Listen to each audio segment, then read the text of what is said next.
Hello बच्चों, आपका फिर से स्वागत है फिजिक्स वाला प्लेटफॉर्म पर। मैं सर्वेश कुमार दीक्षित आज आपके लिए लेके आया हूं थर्मोडायनेमिक्स का चैप्टर।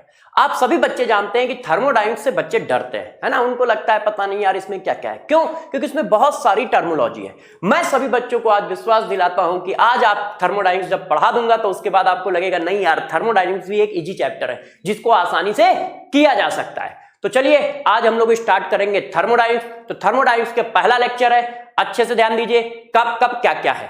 आपसे बस रिक्वेस्ट एक ही है कि इस चैप्टर को बार बार रिवाइज करिएगा। बार बार रिवाइज करने से टर्मोलॉजी आपके दिमाग में सेट हो जाएगी। चलो प्यारे बच्चों आज स्टार्ट करते हैं।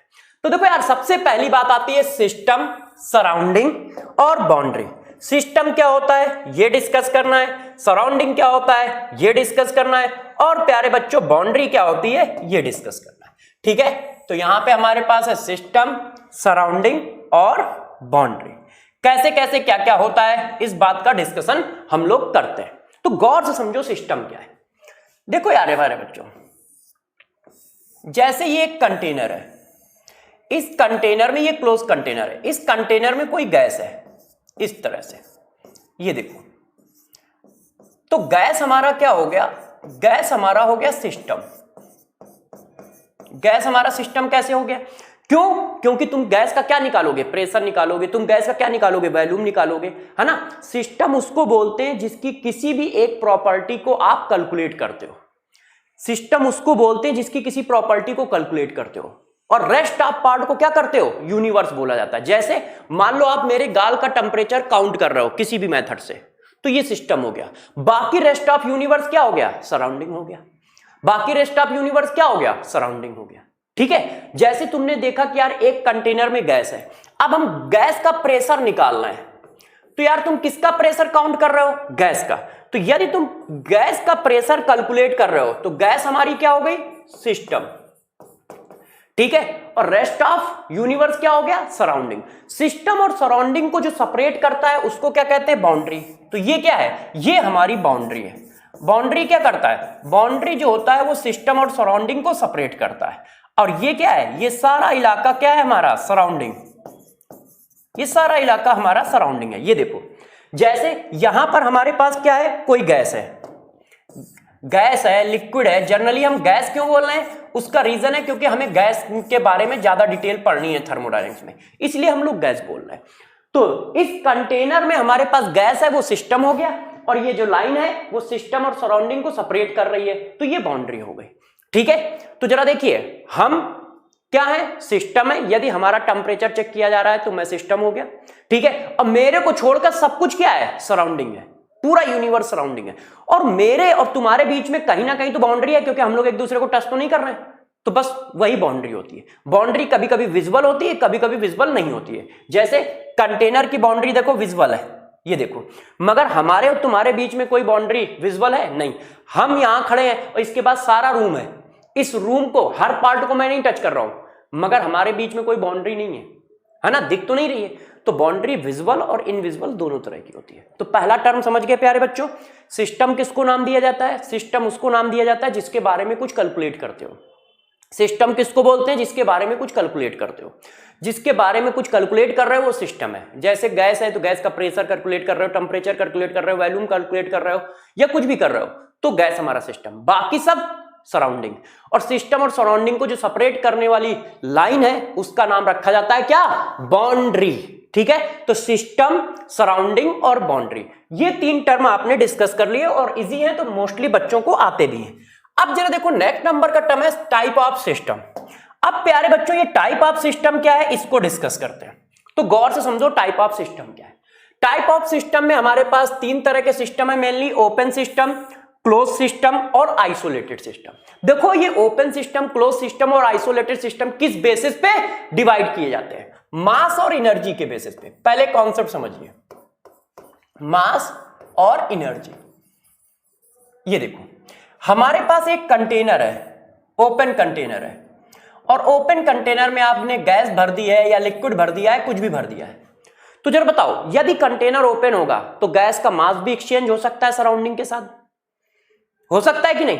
और गैस की एनर्जी भी एक्सचेंज होती है सराउंडिंग के साथ। यदि सिस्टम मास और एनर्जी दोनों सराउंडिंग के साथ एक्सचेंज कर रहा है तो वो ओपन सिस्टम होता है। A open system is defined as in which the mass and heat exchange या can be transfer it surrounding.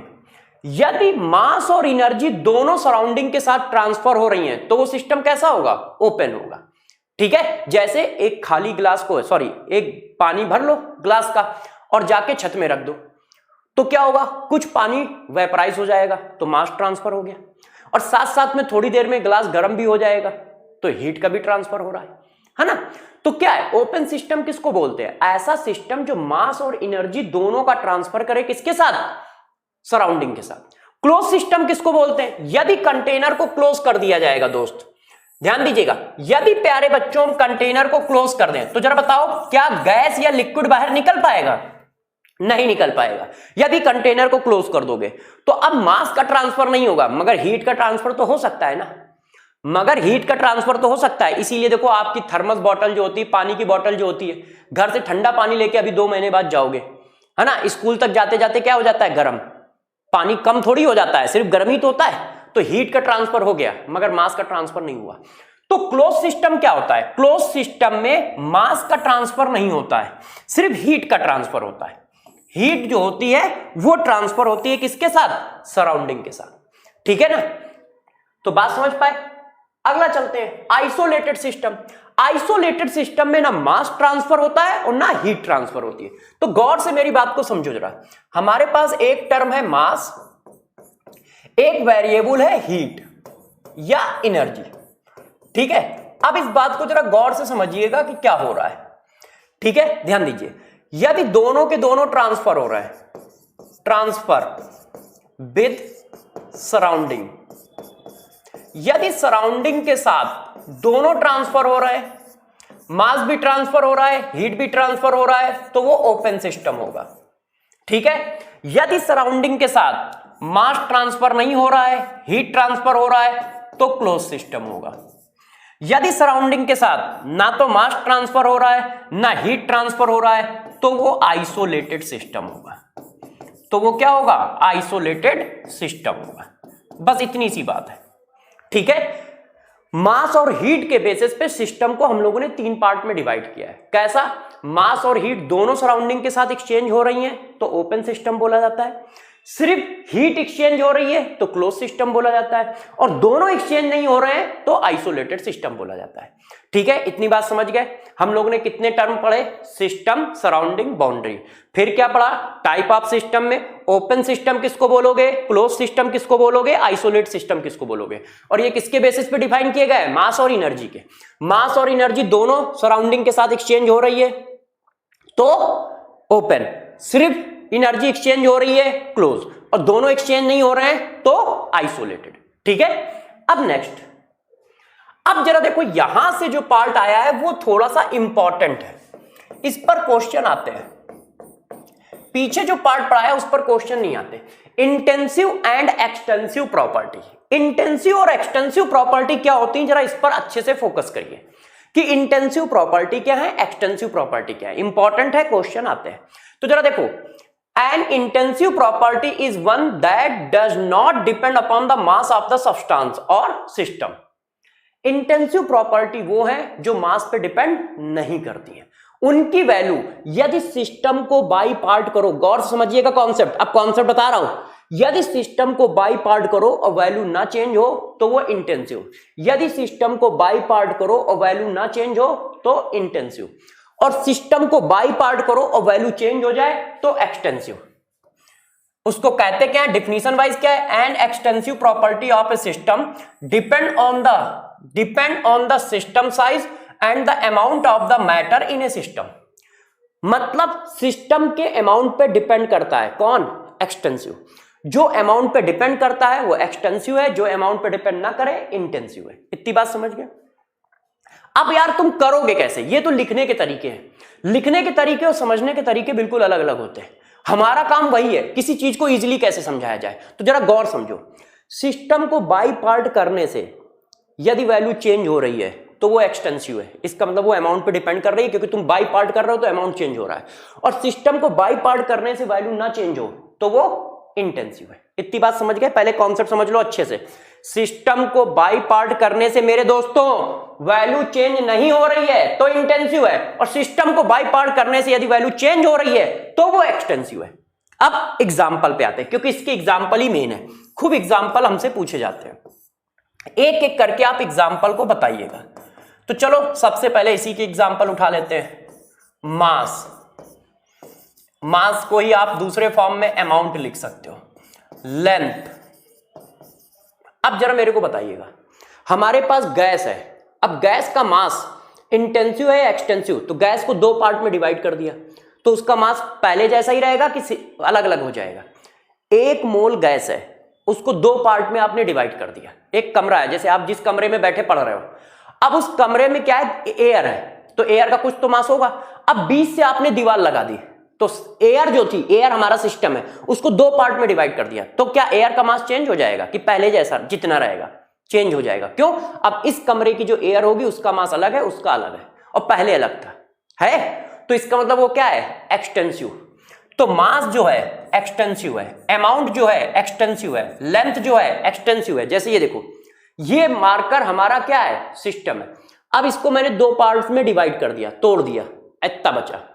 अब बताओ क्या लेंथ उतनी ही है जितनी पहले थी? नहीं, अलग है ना। तो इसका मतलब ये क्या है? एक्सटेंसिव।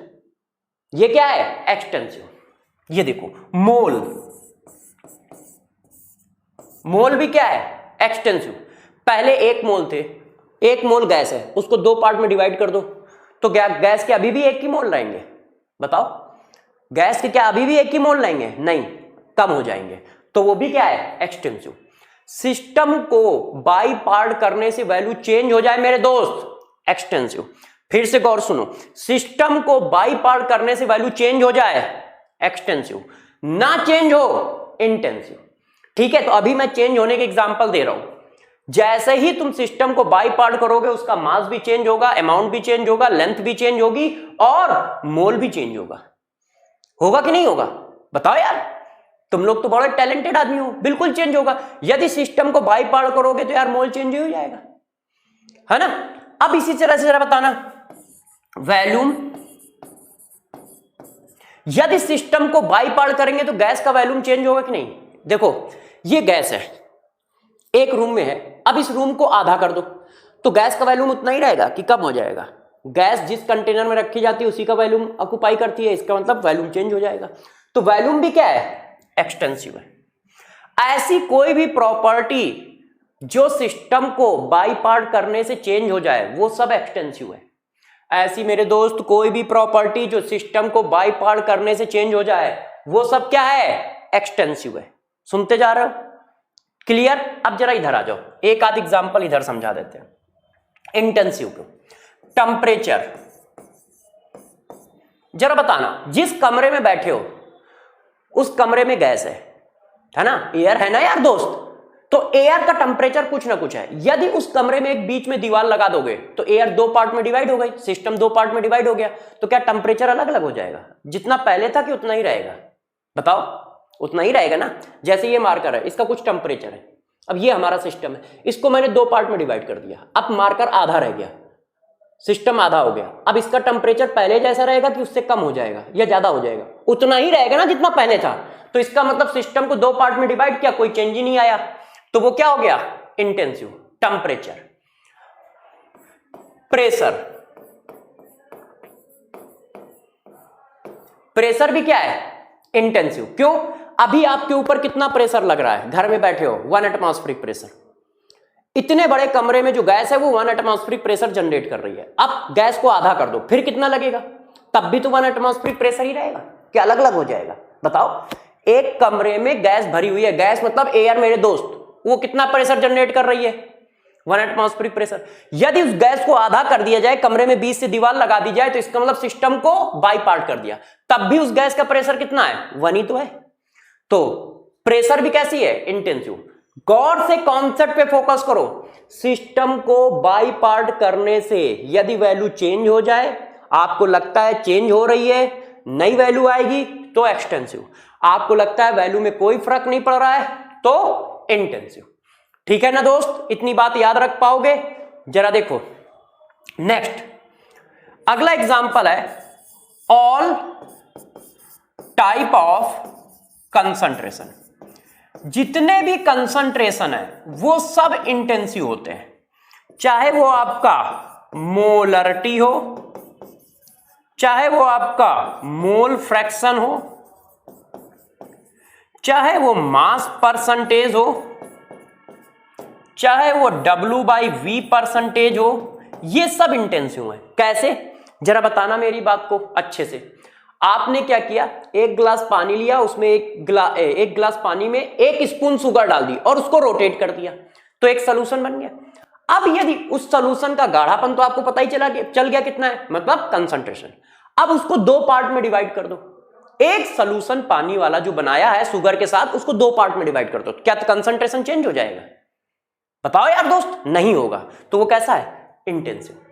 यदि सिस्टम को बाई पार्ट करते हो, वैल्यू चेंज नहीं है तो इंटेंसिव। और सिस्टम को बाई पार्ट करने से कभी भी कंसंट्रेशन अलग अलग नहीं होता है। ऐसा थोड़ी होता है कि पानी, एक जग में पानी रखा है, उसको क्या करो, एक कप में रख दो तो उसका गाढ़ापन बढ़ जाएगा, मतलब उसका कंसंट्रेशन बढ़ जाएगा या कम हो जाएगा। ऐसा कुछ नहीं होता है, वही रहता है। ऐसा होने लगे तो बस एक गिलास देखो दूध लिया, उसमें 2 बाल्टी पानी भर दिया, अब 4 बाल्टी दूध हो गया। अब उसको एक एक गिलास में डाल दिया तो गाढ़ा ज्यादा हो गया, मतलब दूध का कंसंट्रेशन बढ़ गया। ऐसा तो नहीं होता है, वो जितना पतला पहले बाल्टी में था उतना ही पतला गिलासों में आता है। इसका मतलब क्या है, किसी भी तरह का कंसंट्रेशन इंटेंसिव है। किसी भी तरह का कंसंट्रेशन मेरे दोस्त क्या है? इंटेंसिव। हम सिस्टम को बाई पार्ट कर रहे हैं मगर वैल्यू में चेंज नहीं है तो इंटेंसिव। तो किसी भी तरह का कंसंट्रेशन जो होता है वो मेरे दोस्त, वो कैसा होता है? इंटेंसिव प्रॉपर्टी होती है। नोट नंबर 1, अभी कहानी आगे बढ़ेगी क्योंकि ये इंपॉर्टेंट है। नोट नंबर 1 देखो, एक्सटेंसिव प्रॉपर्टी का रेशियो, एक्सटेंसिव प्रॉपर्टी का रेशियो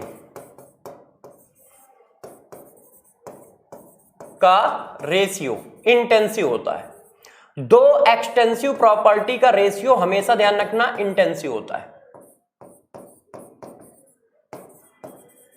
ये देखो, यदि आपके पास 2 एक्सटेंसिव प्रॉपर्टी का रेशियो ऑलवेज इंटेंसिव होता है, नोट नंबर 1। जैसे देखो, मास क्या है? एक्सटेंसिव है। वॉल्यूम क्या है? एक्सटेंसिव है। इन दोनों के मिलने से बनता क्या है? डेंसिटी। डेंसिटी कैसा है? इंटेंसिव है। डेंसिटी कैसा है मेरे दोस्त? इंटेंसिव है। ये देखो, 2 एक्सटेंसिव प्रॉपर्टी का रेशियो ऑलवेज इंटेंसिव होता है, इस बात का ध्यान रखिएगा। 2 एक्सटेंसिव प्रॉपर्टी का रेशियो ऑलवेज इंटेंसिव होता है। 2 एक्सटेंसिव प्रॉपर्टी का रेशियो ऑलवेज इंटेंसिव होता है। ठीक है, डेंसिटी चेंज हो जाएगी। इस मार्कर की कुछ डेंसिटी है, अब इसको हम 100 पार्ट में डिवाइड कर दें तो क्या डेंसिटी अलग अलग हो जाएगी? नहीं होगी, वही रहेगी। सिस्टम को बाई पार्ट करने से वैल्यू ना चेंज हो तो इंटेंसिव। भैया कॉन्सेप्ट पर फोकस रखो, इसीलिए काफी एग्जांपल दे रहा हूं। ठीक है, कि सिस्टम को बाई पार्ट करने से वैल्यू नहीं चेंज हो रही है तो इंटेंसिव, और चेंज हो रही है तो एक्सटेंसिव। कॉन्सेप्ट इतना सा है। और 2 एक्सटेंसिव प्रॉपर्टी का रेशियो ऑलवेज इंटेंसिव होता है। 2 एक्सटेंसिव प्रॉपर्टी का रेशियो ऑलवेज इंटेंसिव होता है, जैसे डेंसिटी। इसी तरह से कंसंट्रेशन। कंसंट्रेशन में क्यों बोल रहा था, जितने भी कंसंट्रेशन होते हैं मेरे दोस्त प्यारे बच्चों, वो सब क्या होते हैं? या तो मोल बाय मोल होते हैं, या फिर क्या होते हैं? या तो मोल बाय वॉल्यूम होते हैं, या फिर मेरे दोस्त क्या होते हैं? जरा देख लो, मोल बाय मास होते हैं। ऐसा ही तो कुछ होता है। और ये सब क्या है? एक्सटेंसिव प्रॉपर्टी का रेशियो ही तो है भाई। Mole by mole, mole fraction. Mole by volume, molarity. Mole by mass, molality. ये सब क्या है? ये सब के सब एक्सटेंसिव प्रॉपर्टी है और इनका रेशियो है तो ये इंटेंसिव है। इसी वजह से सभी टाइप का कंसंट्रेशन क्या होता है? इंटेंसिव होता है। इसी वजह से सभी टाइप का कंसंट्रेशन इंटेंसिव होता है, चाहे जैसा लिखा हो। All type of concentration are intensive property. Normality भी इंटेंसिव है, बस पढ़ाया नहीं है इसलिए टर्म यूज नहीं किया है। क्यों? क्योंकि वो रिडॉक्स में पढ़ाऊंगा। नॉर्मलिटी भी इंटेंसिव, किसी भी तरह का कंसंट्रेशन पूछा जाए ऑलवेज इंटेंसिव है, ऑलवेज इंटेंसिव है। इतनी बात समझ रहे हो ना मेरे दोस्त? ठीक है, तो किसी भी तरह का कंसंट्रेशन इंटेंसिव है। अब जरा देखो, एक और एग्जांपल देता हूं, बहुत इंपॉर्टेंट है। एनर्जी। एनर्जी, एनर्जी कैसा होता है? एक्सटेंसिव। क्यों? किसी ने कहा सर क्यों? तो मैंने कहा यार देख लो, जरा बताओ गैस को दो पार्ट में डिवाइड कर दें तो उसकी एनर्जी सेम रहेगी? बताओ, आप साफ साफ पढ़ते हो काइनेटिक एनर्जी जो होती है 3/2 RT होती है और वो पर मोल होती है, और 2 मोल होंगे तो 3/2, वैसे फार्मूला क्या होता है 3/2 nRT। इसका मतलब मोल चेंज होंगे तो काइनेटिक एनर्जी चेंज होगी। पोटेंशियल एनर्जी mgh होती है, मास चेंज होगा तो पोटेंशियल एनर्जी चेंज होगी। तो जब तुम सिस्टम को बाई पार्ट करोगे तो मोल भी चेंज होंगे और मास भी चेंज होगा। तो किसी भी तरह की एनर्जी एक्सटेंसिव है, चाहे जैसी एनर्जी लिखी जाए। All type of energy are extensive, चाहे आपसे इंटरनल एनर्जी लिखी जाए, कोई कहता है इंटरनल एनर्जी वो भी एक्सटेंसिव है, एंथैल्पी वो भी एक्सटेंसिव है, क्योंकि ये सब एनर्जी तो है। कोई कहता है Gibbs free energy, Gibbs free energy तो ये भी एनर्जी है ना, तो एक्सटेंसिव है। किसी भी तरह की एनर्जी पूछी जाए तो वो एक्सटेंसिव है। काइनेटिक एनर्जी एक्सटेंसिव है, पोटेंशियल एनर्जी एक्सटेंसिव है, किसी भी तरह की एनर्जी पूछी जाए। All type of energy are extensive property, because सभी एनर्जी के फार्मूले में मोल या मास आता है, सभी एनर्जी के फार्मूले में मोल या मास आता है। तो किसी भी तरह की एनर्जी का काम पूछा जाए तो वो क्या है? एक्सटेंसिव है। कोई भी energy, internal energy, enthalpy, Gibbs free energy, kinetic energy, potential energy, ये सब क्या है? इंटेंसिव प्रॉपर्टी, एक्सटेंसिव प्रॉपर्टी है। तो all type of energy are extensive property. अब जरा देखो यार, यहां पर ही हम आपको थोड़ा सा और पढ़ाते हैं, जैसे आपको मेरी बात अच्छे से समझ में आए, और नोट डाल के बता रहा हूं, जैसे ध्यान रखो। मैंने कहा एनर्जी पर मोल बताओ, एनर्जी पर मोल, ये क्या होगा? अब जरा गौर से समझो, एनर्जी पर मोल का मतलब क्या होता है?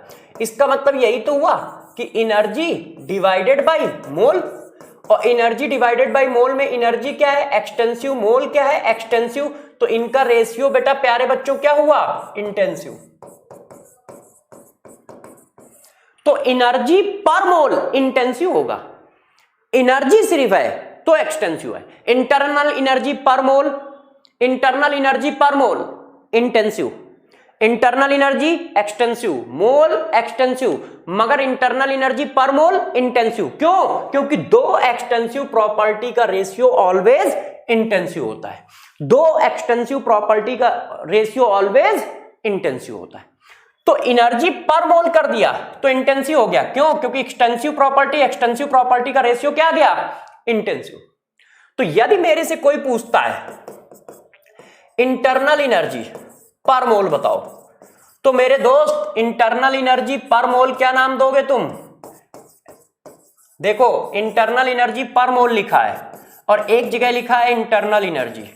अब बताओ इन दोनों का काम क्या है? ये एक्सटेंसिव होगा, ये मेरे दोस्त कैसा होगा? एक्सटेंसिव। और ये मेरे प्यारे बच्चों कैसा होगा? इंटेंसिव होगा। यार ये बात आप भी जानते हो, हम भी जानते हैं, क्योंकि दो एक्सटेंसिव प्रॉपर्टी का रेशियो हो गया, और ये क्या है? सिर्फ एक्सटेंसिव है।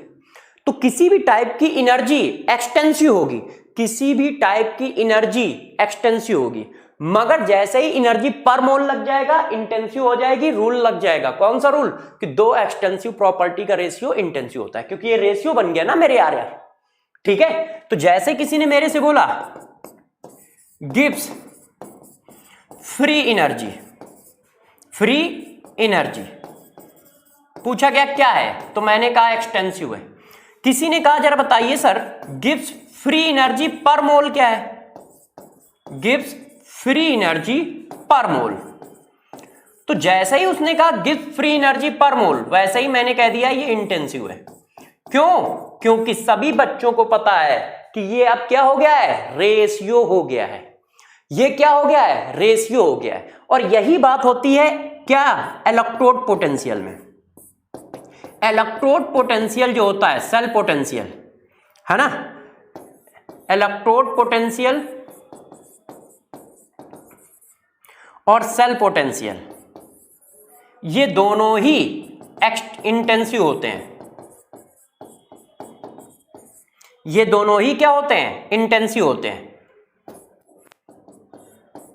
ये देखो, इलेक्ट्रोड पोटेंशियल और सेल पोटेंशियल कैसे है? इंटेंसिव, क्योंकि सेल पोटेंशियल की डिफिनीशन ही यही होती है, गिव्स फ्री एनर्जी चेंज पर मोल, गिव्स फ्री एनर्जी चेंज पर मोल। देखो थोड़ा सा बता देता हूं, पास आउट के बच्चे हो तो आप लोग इतना जानते होगे फार्मूला, तो मैं यहां से चीजों को उठा लेता हूं। ये देखो, तो ई सेल इक्वल टू कितना आया मेरे दोस्त, जरा बताना, डेल्टा जी अपॉन, ये देखो अब ये क्या आ गया, ये एन क्या है, मोल, डेल्टा जी क्या है, गिव फ्री एनर्जी। तो दो एक्सटेंसिव प्रॉपर्टी का रेशियो हो गया ना, इसीलिए ई सेल क्या है, इंटेंसिव है। तो सेल पोटेंशियल या standard electrode potential intensive property होती है। ये देखो सेल पोटेंशियल और स्टैंडर्ड इलेक्ट्रोड पोटेंशियल क्या है, इंटेंसिव प्रॉपर्टी है। क्यों? क्योंकि देखो गिव्स फ्री एनर्जी पर मोल होता है, और गिव्स फ्री एनर्जी पर मोल क्या होता है, सेल पोटेंशियल होता है, और यदि पर मोल लग गया तो कैसा हो जाएगा, इंटेंसिव हो जाएगा। तो इसलिए सारे बच्चे इस बात को अच्छे से याद रखें। तो आपको मैंने क्या बातें पढ़ाई, इंटेंसिव क्या है, एक्सटेंसिव क्या है। यदि कहीं पर सिस्टम को बाई पार्ट करने से वैल्यू चेंज हो जाए तो एक्सटेंसिव, ना चेंज हो तो इंटेंसिव, पहला पॉइंट। दूसरा पॉइंट, दो एक्सटेंसिव प्रॉपर्टी का रेशियो इंटेंसिव, दो एक्सटेंसिव प्रॉपर्टी का रेशियो इंटेंसिव। तीसरा पॉइंट जो आपको याद रखना चाहिए, जो एक्सटेंसिव प्रॉपर्टी होती है वो क्या, और जो इंटेंसिव प्रॉपर्टी होती है वो क्या। देखो एक्सटेंसिव प्रॉपर्टी जो होती है वो एडिटिव होती हैं, उनको ऐड किया जा सकता है, ये एडिटिव है, मतलब इनको ऐड कर सकते हो, और ये एडिटिव नहीं है, इनको ऐड नहीं किया जा सकता है, ध्यान रखिएगा, इनको हम क्या है, ऐड नहीं कर सकते। तो इंटेंसिव प्रॉपर्टी एडिटिव रूल को फॉलो नहीं करती है, एक्सटेंसिव प्रॉपर्टी एडिटिव रूल को फॉलो करती है। मास को जोड़ा जा सकता है, डेंसिटी थोड़ी जोड़ सकते हो। जैसे इसकी डेंसिटी सपोज करो 10 है, अब मैंने इसको 2 पार्ट में डिवाइड कर दिया, ठीक, फिर भी 10 है, फिर भी 10 है, क्यों? क्योंकि सिस्टम को बाई पार्ट करने से वैल्यू चेंज नहीं हो रही है। अब किसी ने इन दोनों को फिर से जोड़ दिया, अब कहा सर डेंसिटी जोड़ दो, 10 20 कर दो, अब इसकी 20 हो जाएगी, नहीं होगी ना, 10 ही रहेगी। अब मास की बात करो, ये 10 ग्राम का है, तोड़ दिया, 5 ग्राम का इधर, 5 ग्राम का इधर, मास चेंज हो गया। अब दोनों को जोड़ दो तो मास कितना हो जाएगा, 5 5 10, मगर डेंसिटी नहीं जोड़ पाए। तो एक्सटेंसिव प्रॉपर्टी एडिटिव होती है, उनको जोड़ा जा सकता है और जोड़ा जाता है, ऐड करते हो, मगर इंटेंसिव प्रॉपर्टी एडिटिव नहीं होती है, उनको हम कभी ऐड नहीं करते हैं, ठीक है ना मेरे दोस्त। तो अगला पॉइंट जरा ये भी याद रखिएगा। अब आपका मन कर रहा होगा सर ऐसा है ना, हम और एग्जांपल करेंगे। देखो जो चीज इंपॉर्टेंट होगी उस पर हम ज्यादा फोकस करेंगे, सिस्टम सराउंडिंग बाउंड्री पे फोकस नहीं किया, ओपन क्लोज आइसोलेट इस पर फोकस नहीं किया। क्यों? क्योंकि ये आप जानते भी थे, आते भी नहीं है, इस पर फोकस है। Example intensive extensive. अब आपको बताना है इनमें से कौन सी प्रॉपर्टी इंटेंसिव है, कौन सी प्रॉपर्टी एक्सटेंसिव है। पहला, अमाउंट, किसी भी चीज का अमाउंट है, मतलब समझ लो पानी का अमाउंट है, लिक्विड है। अब यदि लिक्विड को 2 पार्ट में कर दोगे तो अमाउंट सेम ही रहेगा, अलग अलग हो जाएगा ना, इसका मतलब एक्सटेंसिव। मास, गैस ले लो, सॉलिड ले लो, क्योंकि सिस्टम तो कुछ भी हो सकता है, अरे हम ही को ले लो यार, मास है मेरा वेट जो है 70 kg के आसपास है ना। अब मेरे को 2 पार्ट में डिवाइड कर दो, है, अब कोई बच्चा सीरियस ना हो जाए कि लेके तलवार आ जाए, लाओ आज सर को 2 पार्ट में डिवाइड करके देख ही लेते हैं मास कम हो रहा है कि नहीं, है ना, एकलौते टीचर हैं यार तुम्हारे, निपट गए तो कैसे काम चलेगा, है, तो थोड़ा सा प्यार भी दिखाओ। तो मेरा मास कितना है, 70 kg है। अब मुझे 2 पार्ट में डिवाइड कर दो तो तब भी 70 रहेगा दोनों का। अब क्या होगा, मास बट जाएगा ना, 70 में इधर 35 इधर 35, ऐसा हो जाएगा ना। इसका मतलब सिस्टम को 2 पार्ट में डिवाइड कर रहे हो तो वैल्यू चेंज हो रही ना, अलग अलग वैल्यू हो गई ना। तो ये क्या है, एक्सटेंसिव। डेंसिटी, अच्छा मोल, एक्सटेंसिव, मोल भी चेंज हो जाएंगे, अभी पढ़ाया है। डेंसिटी, अब डेंसिटी देख लो, इस मार्कर की डेंसिटी 10 है, अब इसको 10-20 पार्ट में डिवाइड कर दो तब भी डेंसिटी 10 ही रहेगी ना। डेंसिटी क्यों? क्योंकि 2 एक्सटेंसिव प्रॉपर्टी का रेशियो है। ये क्या है, m/v है, तो ये क्या है, इंटेंसिव। हीट, एक्सटेंसिव, जितना ज्यादा अमाउंट होगा, है ना, उसी के रिस्पेक्ट में हीट आएगी ना, वर्क उसी के रिस्पेक्ट में होगा तो हीट भी उसी के रिस्पेक्ट में। मैंने वैसे भी चिल्ला के बताया, किसी भी तरह की एनर्जी का टर्म हमेशा एक्सटेंसिव होता है। फोर्स, एक्सटेंसिव, ठीक है। वर्क, ये देख लेना कहां पे टिक हो रहा है, वर्क ये है ना, एक्सटेंसिव हीट ये है extensive, molarity intensive, mass percentage concentration है incentive, mole mass by mass intensive, any type of concentration are intensive, molarity intensive, volume by volume intensive, mass per mole, ये देखो इंपॉर्टेंट पॉइंट है। मास per मोल क्या हुआ, मास per मोल का मतलब है कि तुम मास डिवाइडेड बाय मोल लिख रहे हो, तो भैया ये भी एक्सटेंसिव है मेरे दोस्त, ये भी एक्सटेंसिव है, तो इनका रेशियो क्या हो जाएगा, intensive. Pressure intensive, temperature incentive, volume extensive, sorry इसको टिक करना है, कट नहीं करना है, एक्सटेंसिव। किसी भी टाइप की energy extensive, energy per mole intensive, internal energy extensive, internal energy per mole intensive है, heat capacity extensive. Heat capacity की डिफिनीशन बताता हूं। हीट कैपेसिटी की डिफिनीशन होती है कि गैस के किसी भी सब्सटेंस का 1 डिग्री सेंटीग्रेड टेम्परेचर बढ़ाने के लिए जो तुम हीट देते हो उसको हीट कैपेसिटी कहते हैं। किसी भी सब्सटेंस का 1 डिग्री सेंटीग्रेड टेम्परेचर बढ़ाने के लिए जो भी हीट दी जाती है उसको हीट कैपेसिटी कहते हैं। अब बताओ 1 डिग्री सेंटीग्रेड टेम्परेचर जो है, ठीक है, एक डिग्री सेंटीग्रेड टेम्परेचर जो है इस पेन का बढ़ाना है और 1 डिग्री सेंटीग्रेड टेम्परेचर मेरा बढ़ाना है, दोनों के लिए सेम अमाउंट ऑफ हीट लगेगी, क्योंकि 1 डिग्री सेंटीग्रेड टेम्परेचर बढ़ाने के लिए जो हीट दोगे वो हीट कैपेसिटी होगी। तो 1 डिग्री सेंटीग्रेड इसका टेम्परेचर बढ़ाने के लिए जो हीट दोगे और 1 डिग्री सेंटीग्रेड मेरा टेम्परेचर बढ़ाने के लिए जो हीट दोगे वो क्या सेम होगी, नहीं होगी ना, तो हीट कैपेसिटी अलग अलग है कि नहीं। तो जरा समझ रहे हो, अमाउंट चेंज वैल्यू चेंज हो रही है। तो हीट कैपेसिटी क्या है, एक्सटेंसिव प्रॉपर्टी है।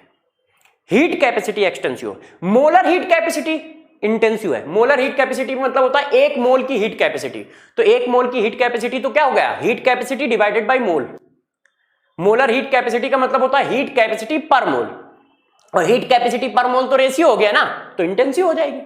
मोलर हीट कैपेसिटी का मतलब होता है हीट कैपेसिटी पर मोल, इसलिए वो क्या हो जाएगी, इंटेंसिव। जरा ध्यान रखिएगा, कॉन्सेप्ट पूरे बता दिए हैं।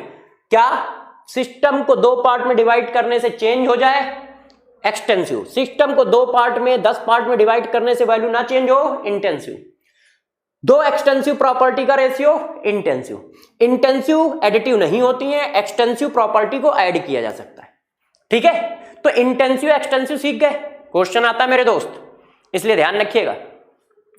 अब चलिए अगला टर्म यूज करते हैं, state function and path function. यह भी बहुत इंपॉर्टेंट पॉइंट है कि स्टेट फंक्शन और पाथ फंक्शन क्या होता है। अब हमको यह देखना है कि स्टेट फंक्शन और पाथ फंक्शन क्या है। तो यार स्टेट फंक्शन और पाथ फंक्शन क्या होता है, इसको थोड़ा सा समझाते हैं, ठीक है। तो इसको इसके फॉर्म में ना समझो, इसको हम किसी दूसरे फॉर्म में समझाते हैं, जरा समझो, ठीक है, कि स्टेट फंक्शन क्या है, पाथ फंक्शन क्या है। देखो यार, ये एक पॉइंट है ए, अब ये एक पॉइंट है बी। ये इस पॉइंट को मैंने नाम दे दिया इनिशियल पॉइंट, इनिशियल पॉइंट या इनिशियल स्टेट। अब ये दे दिया है फाइनल स्टेट, फाइनल स्टेट। अब ए से बी तक जाना है। इनिशियल और फाइनल को यदि फिक्स कर दिया जाए, इनिशियल और फाइनल को फिक्स कर दिया जाए, तो आप चाहे जिस रास्ते से जाओ उसकी वैल्यू में कोई चेंज ना हो तो वो स्टेट फंक्शन। इनिशियल और फाइनल को फिक्स कर दिया जाए तो चाहे आप जिस रास्ते से जाएं उसकी वैल्यू में कोई चेंज ना हो तो वो स्टेट फंक्शन, और चेंज हो तो वो पाथ फंक्शन। जैसे घर से स्कूल, आपके घर से स्कूल, आपका घर इनिशियल, स्कूल फाइनल। अब आप अपने घर से स्कूल तक चाहे जिस रास्ते से जाओ, यदि उसकी वैल्यू में कोई चेंज नहीं आ रहा है तो वो प्रॉपर्टी बोल दी जाती है स्टेट फंक्शन, और यदि चेंज आ रहा है तो उस प्रॉपर्टी को बोल दिया जाता है पाथ फंक्शन। थर्मोडायनेमिक्स में उसको ऐसे लिखते हैं, state function is a thermodynamic term that is used to name a property whose value does not depend upon path taken to reach that specific value. मतलब क्या है, वो पाथ पे डिपेंड नहीं करती, किस रास्ते से जा रहे हो उसको कोई मतलब नहीं है। जहां से चालू किया है और जहां पे खत्म कर रहे हैं, यदि वो पार्ट कॉमन है तो उसकी वैल्यू हमेशा सेम रहेगी। पाथ कोई भी लो कोई फर्क नहीं पड़ता है, पाथ कोई भी लो कोई फर्क नहीं पड़ता है, तो उसको नाम देते हैं स्टेट फंक्शन। स्टेट फंक्शन का मतलब मेरे दोस्त समझ रहे हो क्यों? क्योंकि थर्मोडायनेमिक्स में स्टेट फंक्शन का मतलब पता होना एक बहुत बड़ा कॉन्सेप्ट है, ध्यान रखना। इसकी वजह से बहुत सारे क्वेश्चन ऐसे ही 2 मिनट में सॉल्व हो जाएंगे। इसकी वजह से बहुत सारे क्वेश्चन 2 मिनट में सॉल्व हो जाएंगे। तो पहले स्टेट फंक्शन को दिमाग में बैठा लो कि स्टेट फंक्शन की मीनिंग क्या है। स्टेट फंक्शन की मीनिंग है कि जहां इनिशियल और फाइनल फिक्स है तो पाथ से कोई लेना देना नहीं, चाहे जिस पाथ से जाओ वैल्यू उसकी हमेशा सेम रहती है, वैल्यू उसकी हमेशा सेम रहती है। जैसे 1 डिग्री सेंटीग्रेड मेरा टेम्परेचर बढ़ाना है गाल का, है ना, आज तो तुम लोग निपटवाओगे ही मेरे को। 1 डिग्री सेंटीग्रेड मेरे गाल का टेम्परेचर बढ़ाना है, तो कैसे कैसे बढ़ाया जा सकता है? मैंने अपनी वाइफ से कहा यार 1 डिग्री गाल का टेम्परेचर बढ़ा दो, तो उसने कहा ठीक है। उसके पास 2 रास्ते थे, क्या? एक इलेक्ट्रिक प्रेस तो जानते ही हो, इलेक्ट्रिक प्रेस लाए, छुआ दिया, धड़ से 1 डिग्री बढ़ गया 1 सेकंड में। ये कैसे बढ़ा? हीट के थ्रू। मैंने कहा लो ये वाला गाल तो मेरा गया। मैंने कहा यार इलेक्ट्रिक प्रेस से मत जलाओ, कुछ और करो। तो उन्होंने कहा अच्छा आप क्या करें? उन्होंने दूसरा तरीका ढूंढा, मार थप्पड़ मेरे गाल को सुझा दिया, तो भी 1 डिग्री सेंटीग्रेड टेम्परेचर बढ़ गया। दोनों तरीके अलग अलग है, मगर बढ़ा तो 1 डिग्री सेंटीग्रेड टेम्परेचर ही है ना। तो टेम्परेचर क्या है? State function. जबकि एक काम को करने का तरीका अलग है, उसमें टाइम भी ज्यादा लगा, दूसरे वाले में बस छुआना ही था। तो जरा गौर से समझो, स्टेट फंक्शन का मतलब क्या है? इनिशियल और फाइनल। इनिशियल क्या था? मेरा 16 डिग्री सेंटीग्रेड टेम्परेचर था गाल का, और कितना हो गया? 17। और काम क्या किया? प्रेस को छुआ दिया है, इलेक्ट्रिक प्रेस। इधर क्या हुआ? 16 था, 17 कर दिया। कैसे? मार मार के। और ये ऑफर यदि वाइफ को दे दिया जाए तो खुश हो जाएगी ना, क्या बम्पर ऑफर मिला है, उड़ा लो तेजी से। तो चलिए ये मजाक था, आगे दौड़ लगाते हैं। तो जरा समझो स्टेट फंक्शन का मतलब क्या है। तो मेरे दोस्तों स्टेट फंक्शन का मतलब सिर्फ इतना सा है, क्या? यदि इनिशियल और फाइनल फिक्स है तो उसकी वैल्यू सेम रहेगी, आप चाहे जैसे काम करो। पाथ पे कोई डिपेंड नहीं करता कि तुमने कौन सा पाथ चुना है उस काम को करने के लिए, कौन सा पाथ सेलेक्ट किया है, कोई मतलब नहीं है। वो पाथ 1 घंटे में पूरा होता है, 100 दिन में पूरा होता है, या 1000 दिन में पूरा होता है, कोई मतलब नहीं है। हमें सिर्फ एक चीज से मतलब है, जहां से चालू कर रहे हो और जहां पे खत्म कर रहे हो वो दोनों सेम होने चाहिए। ए से बी तक आप कितने दिनों में पहुंचोगे, कैसे पहुंचोगे, अपने को कोई मतलब नहीं है। बस चलो ए से और पहुंचो बी पे, तो उसकी वैल्यू हमेशा कांस्टेंट रहेगी, वो है टेम्परेचर। अब जैसे देखना, गौर से मेरी बात को समझना, कमरे को ठंडा करना है, अभी गर्मी आने वाली है, सब बच्चे कहेंगे यार गर्म बहुत लग रही है, कमरे को ठंडा करना है। अभी टेम्परेचर 36 डिग्री सेंटीग्रेड है और उसको 24 तक लाना है। एक रास्ता है एसी चला लो। कितने से चले? 36 से चले 24 पे आ गए। एसी चला लिया तो हो सकता है 45 मिनट तक ये काम कर देगा इतना, ठीक है, कमरे को ठंडा कर दिया। अब इसी काम को दूसरी तरीके से भी कर सकते हैं, क्या? सभी दीवारों में जाके ठंडा पानी डालें चारों तरफ से। हो सकता है इस काम को करने में 6 घंटे लग जाए और 6 घंटे में टेम्परेचर इतना है। तो उसने कहा हमें कोई मतलब नहीं किस तरह से करते हो, तुम 36 से चले थे और 24 पर आए हो, तो टेम्परेचर स्टेट फंक्शन है। तुम एसी चला के काम कर रहे हो या पानी डाल डाल के उसको ठंडा कर रहे हो, उससे हमें कोई मतलब नहीं है। तो जरा समझो, हम कह रहे हैं इनिशियल और फाइनल फिक्स है और इसकी वैल्यू में कोई चेंज नहीं आ रहा है, तो उसकी वैल्यू हमेशा चेंज नहीं आते हैं, मतलब उसकी वैल्यू कांस्टेंट रहती है। तो स्टेट फंक्शन का मतलब समझ पाए मेरे दोस्त? यदि इनिशियल और फाइनल फिक्स है तो चाहे जित पाथ से आप उस काम को करो, मतलब वो पाथ इंडिपेंडेंट होती है, चाहे जैसा पाथ यूज करो उसकी वैल्यू कभी चेंज नहीं होती है। वो कौन कौन होते हैं स्टेट फंक्शन? देखो कौन कौन होते हैं जो स्टेट फंक्शन की तरह काम करते हैं, उनको याद रखना बहुत जरूरी है। तो जरा देखो वो कौन कौन है। देखिए, enthalpy, internal energy, Gibbs free energy, entropy, pressure, temperature, volume, जितने भी टर्म पढ़ते हो जनरली वो सब स्टेट फंक्शन होते हैं। Temperature, pressure, volume, internal energy, ठीक है, Gibbs free energy, enthalpy, energy, ये जितने भी टर्म है, जितने भी टर्म, गौर समझना, जितने भी टर्म तुम यार केमिस्ट्री में पढ़ोगे वो सब स्टेट फंक्शन है, 2-4 को छोड़कर। वो 2-4 कौन है अभी बता देता हूं। तो पहले स्टेट फंक्शन का मतलब समझ गए ना मेरे दोस्त कि स्टेट फंक्शन का मतलब क्या है। स्टेट फंक्शन का मतलब है इनिशियल और फाइनल फिक्स है तो उसकी वैल्यू चेंज नहीं होगी, चाहे उस काम को जिस पाथ से करो, उसका पाथ का कोई लेना देना नहीं है। पाथ फंक्शन क्या होता है? Path function is a thermodynamic term that is used to name a property whose value depend upon path taken to reach that specific value। क्या पाथ फंक्शन का मतलब होता है कि आप पाथ डिपेंडेंट होती है, यदि पाथ चेंज करोगे तो उसकी वैल्यू चेंज हो जाएगी। पाथ फंक्शन का मतलब होता है वो पाथ डिपेंडेंट होती है, यदि उसको पाथ चेंज करोगे तो उसकी वैल्यू चेंज हो जाएगी। और ये पाथ इंडिपेंडेंट है, पाथ चेंज करो कोई फर्क नहीं पड़ता, इनिशियल और फाइनल सेम है तो इसकी वैल्यू सेम रहेगी। स्टेट फंक्शन की, स्टेट फंक्शन ठीक है does not depend upon path और process, path function depend upon path and process. ये वाला पार्ट तो छोड़ दो, आपके मतलब का नहीं है, इंटीग्रेशन की बात कर रहा है तो इंटीग्रेशन हमको अभी करना नहीं है। The value of state function remain the same regardless of the number of step. उस एक प्रोसेस को एक स्टेप में करते हो या 10,000 स्टेप में करते हो, इससे कोई फर्क नहीं पड़ता, उसकी वैल्यू सेम रहती है। इसमें नंबर ऑफ स्टेप पे डिपेंड करता है, यदि तुमने काम करने के स्टेप चेंज कर दिए तो वैल्यू चेंज हो जाएगी। The value of path function of a single step process is different from A multiple step process. यदि उसी काम को एक स्टेप में करोगे तो वैल्यू अलग आएगी, 100 स्टेप में करोगे तो वैल्यू अलग आएगी, यदि वो पाथ फंक्शन है तो। State function included entropy, enthalpy, mass, volume, temperature etcetera. Path function included heat, mechanical work. Heat ठीक है, और मैकेनिकल वर्क का मतलब होता है P इंटू dV वाला वर्क। ये तो जरा गौर समझो, आप क्या करो, स्टेट फंक्शन ना याद रखो, क्यों, स्टेट फंक्शन बहुत सारे हैं, तुम पाथ फंक्शन याद रखो। तुम्हारा जितना काम है सिलेबस का तुम इतना याद रखा करो, वर्क और हीट पाथ फंक्शन है, वर्क और हीट पाथ फंक्शन है। बाकी कोई भी पूछे ना तो सबको स्टेट फंक्शन बोल देना, फिलहाल आपका काम हो जाएगा। वर्क और हीट पाथ फंक्शन है, बाकी सब आप मान के चलो स्टेट फंक्शन। इससे क्या होगा, आप आसानी से इस बात को डिफरेंशिएट कर पाओगे।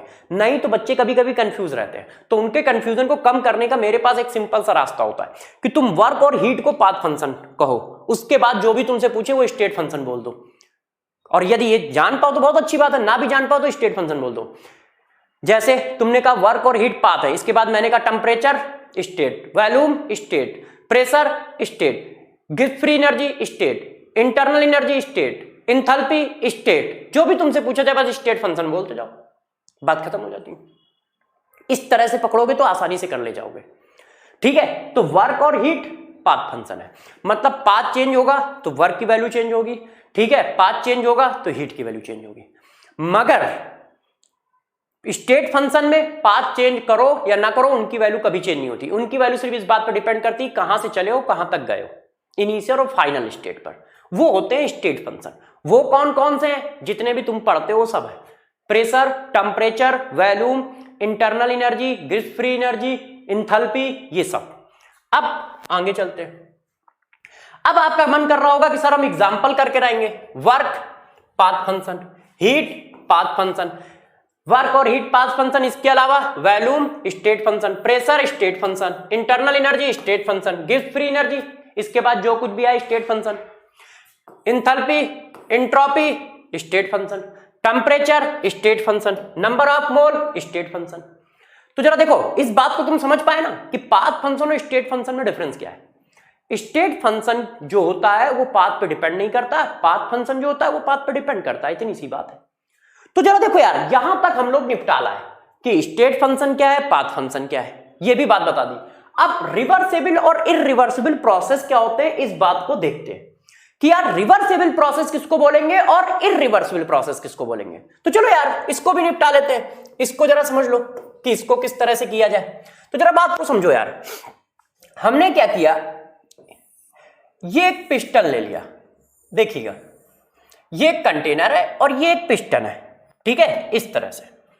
अब किसी बच्चे का मन है कि यार इस पिस्टन को नीचे लाना है, तो मैंने कहा ले आओ यार, ऐसी क्या बात है। और लाना कहां तक है, ये पॉइंट ए है और ये पॉइंट बी है, इसको बी पॉइंट तक लाना है, ठीक है। हमारा काम क्या है जरा देख लो, हमें एक पिस्टन है उसको नीचे लाना है बी पॉइंट तक। तो एक बच्चे ने क्या किया, इस तरह से एक स्टेप में इसको नीचे ले आया, ऐसे इस तरह से। अब यही काम मैंने एक और बच्चे से कहा, मैंने कहा यार देखो यार क्या है, ये कंटेनर है, ditto same container same piston, ऐसा ये। अब मैंने कहा इस पिस्टन को यहां तक पहुंचाना है, ऐसे। अब इस काम को करने में कब कैसे काम होगा जरा गौर समझना।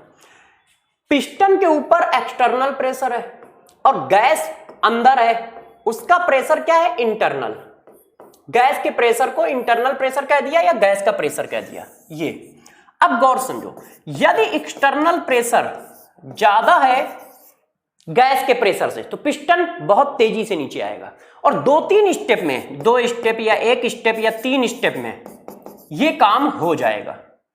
मगर एक्सटर्नल प्रेशर ये है और जो गैस है उसका प्रेशर ये है और इनके बीच में जो डिफरेंस है वो ना के बराबर है, डीपी है और वो टेंस टू 0 है। वो कितना है? Tends to 0।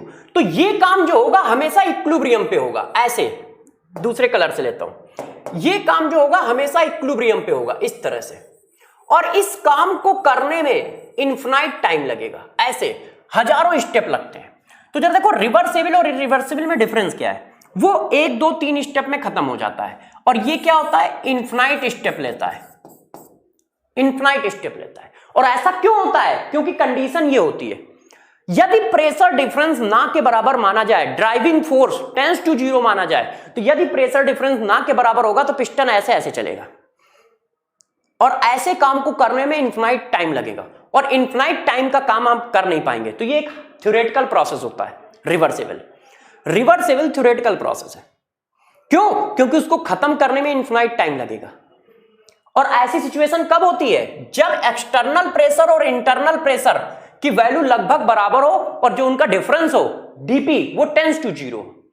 यदि वो टेंस टू 0 है तो ये पिस्टन हमेशा वाइब्रेट करता हुआ नीचे आएगा, हर समय इक्विलिब्रियम पे रहेगा, हर समय इक्विलिब्रियम पे रहेगा। और इस काम को करने में वो कहता है कि मैं इनफिनाइट टाइम लेता हूं। ये एक थ्योरेटिकल प्रोसेस है।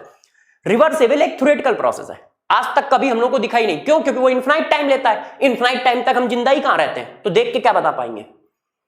तो जितने भी प्रोसेस हम पढ़ते हैं वो सब इरिवर्सिबल पढ़ते हैं। क्यों? वहां पर डिफरेंस होता है, या तो ये होगा या ये होगा। ऐसा होगा तो पिस्टन ऊपर भाग जाएगा, ऐसा होगा तो पिस्टन नीचे चला आएगा। ठीक है, तो ये ऊपर जाने की कंडीशन है और ये नीचे जाने की है। तो ये 1 2 स्टेप में खत्म हो जाता है और ये इनफिनाइट स्टेप में खत्म होता है। तो इरिवर्सिबल का मतलब क्या हुआ? ऐसा प्रोसेस जो फाइनाइट टाइम पे खत्म हो, फाइनाइट स्टेप पे खत्म हो। किसी ने कहा हमको कैसे पता चलेगा? तो भैया इससे पता चलेगा, थर्मोडायनेमिक्स में इससे पता चलेगा। एक्सटर्नल प्रेशर और इंटरनल प्रेशर में डिफरेंस है तो वो इरिवर्सिबल है। ठीक है, रिवर्सिबल प्रोसेस क्या होता है? वो कैसे खत्म होगा? वो मेरे दोस्तों इनफिनाइट टाइम में खत्म होगा और इनफिनाइट स्टेप लेगा। और इनफिनाइट टाइम में इनफिनाइट स्टेप लेगा तो हमें कैसे पता चलेगा? तो हमें इससे पता चलेगा। एक्सटर्नल प्रेशर इंटरनल प्रेशर के बीच में डिफरेंस ना के बराबर है, टेंस टू 0 है, तो रिवर्सिबल प्रोसेस होगा। तो हमें ऐसे पता चलेगा। ठीक है, तो ये हमारा थ्योरेटिकल प्रोसेस होता है, रिवर्सिबल प्रोसेस। इरिवर्सिबल प्रोसेस जो होता है वो प्रैक्टिकल प्रोसेस है। उसके डेली लाइफ में एग्जांपल हैं, इसका कोई एग्जांपल डेली लाइफ में नहीं है। हमें पता ही नहीं चलता इनफिनाइट टाइम में खत्म होता, हमें कैसे रियलाइज होगा ये? तो ये सिर्फ पेपरों पे है, कागज पे है, थ्योरी में पढ़ाया जाता है। इसके रियल एग्जांपल नहीं होते। इसके किसी ने कहा सर इसके रियल एग्जांपल बताओ। सारे एग्जांपल इसी के तो हैं यार, कुछ भी बोल दो, कुछ भी बोल दो। ठीक है, हमारा जीवन इरिवर्सिबल है। क्यों? फाइनाइट टाइम पे अभी निपट जाएंगे ना यार, है कि नहीं? तो जरा समझो इस बात को। तो गौर से ध्यान दो, रिवर्सिबल क्या होता है, रिवर्सिबल इरिवर्सिबल। तो हम एक एक करके बता रहे हैं, जरा ध्यान देखिए। इरिवर्सिबल क्या है? फाइनाइट स्टेप पे खत्म होगा, फाइनाइट टाइम में खत्म होगा। ठीक है, और ये सिचुएशन कब आएगी? जब एक्सटर्नल प्रेशर गैस के प्रेशर से डिफरेंस हो, या गैस का प्रेशर ज्यादा हो या एक्सटर्नल प्रेशर ज्यादा हो। इरिवर्सिबल प्रोसेस क्या होता है? इनफिनाइट टाइम में खत्म होता है, इनफिनाइट स्टेप होते हैं। ऐसा कब आएगा? जब उन दोनों के प्रेशर में डिफरेंस टेंस टू 0। ठीक है मेरे दोस्तों, ये हाइपोथेटिकल है, ये एक्सपेरिमेंटल है। ये डेली लाइफ में इसके एग्जांपल मिलते हैं, इसके कोई एग्जांपल नहीं है डेली लाइफ में। अब यार सबसे खतरनाक और सबसे इंपॉर्टेंट चीज आई, खतरनाक तो नहीं मगर इंपॉर्टेंट, जिसको हमें पढ़ना है, जिससे हमारे क्वेश्चन होंगे, जिस पर क्वेश्चन सबसे ज्यादा आएंगे। वैसे थर्मोडायनेमिक्स में, केमिस्ट्री में क्वेश्चन थर्मोकेमिस्ट्री से आते हैं, थर्मोडायनेमिक्स से नहीं आते हैं। केमिस्ट्री में क्वेश्चन थर्मोकेमिस्ट्री से आएंगे, इंट्रोपी से आएंगे, गिब्स फ्री एनर्जी से आएंगे। 80% क्वेश्चन, 80 से 90% क्वेश्चन इन पोर्शन से आते हैं। ये जो शुरुआत वाला थर्मोडायनेमिक्स का पोर्शन है, वर्क, हीट, इनसे क्वेश्चन नहीं आते। क्यों? क्योंकि ये फिजिक्स में होता है, केमिस्ट्री के सिलेबस में होता है, इसलिए हम लोग पढ़ाते हैं, मगर इनसे क्वेश्चन फिजिक्स में आते हैं। केमिस्ट्री का क्वेश्चन जो आएगा वो इस जगह से आता है। ठीक है, थर्मोकेमिस्ट्री का एक क्वेश्चन, ठीक है, एंट्रोपी का, गिब्स फ्री एनर्जी का, डेल्टा यू का, डेल्टा एच का, इनका क्वेश्चन बनता है। तो देखो वर्क और हीट इसको पढ़ते हैं, तो एक तरफ वर्क पढ़ लेते हैं, एक तरफ हीट पढ़ लेंगे। तो सबसे पहले वर्क पढ़ लेते हैं।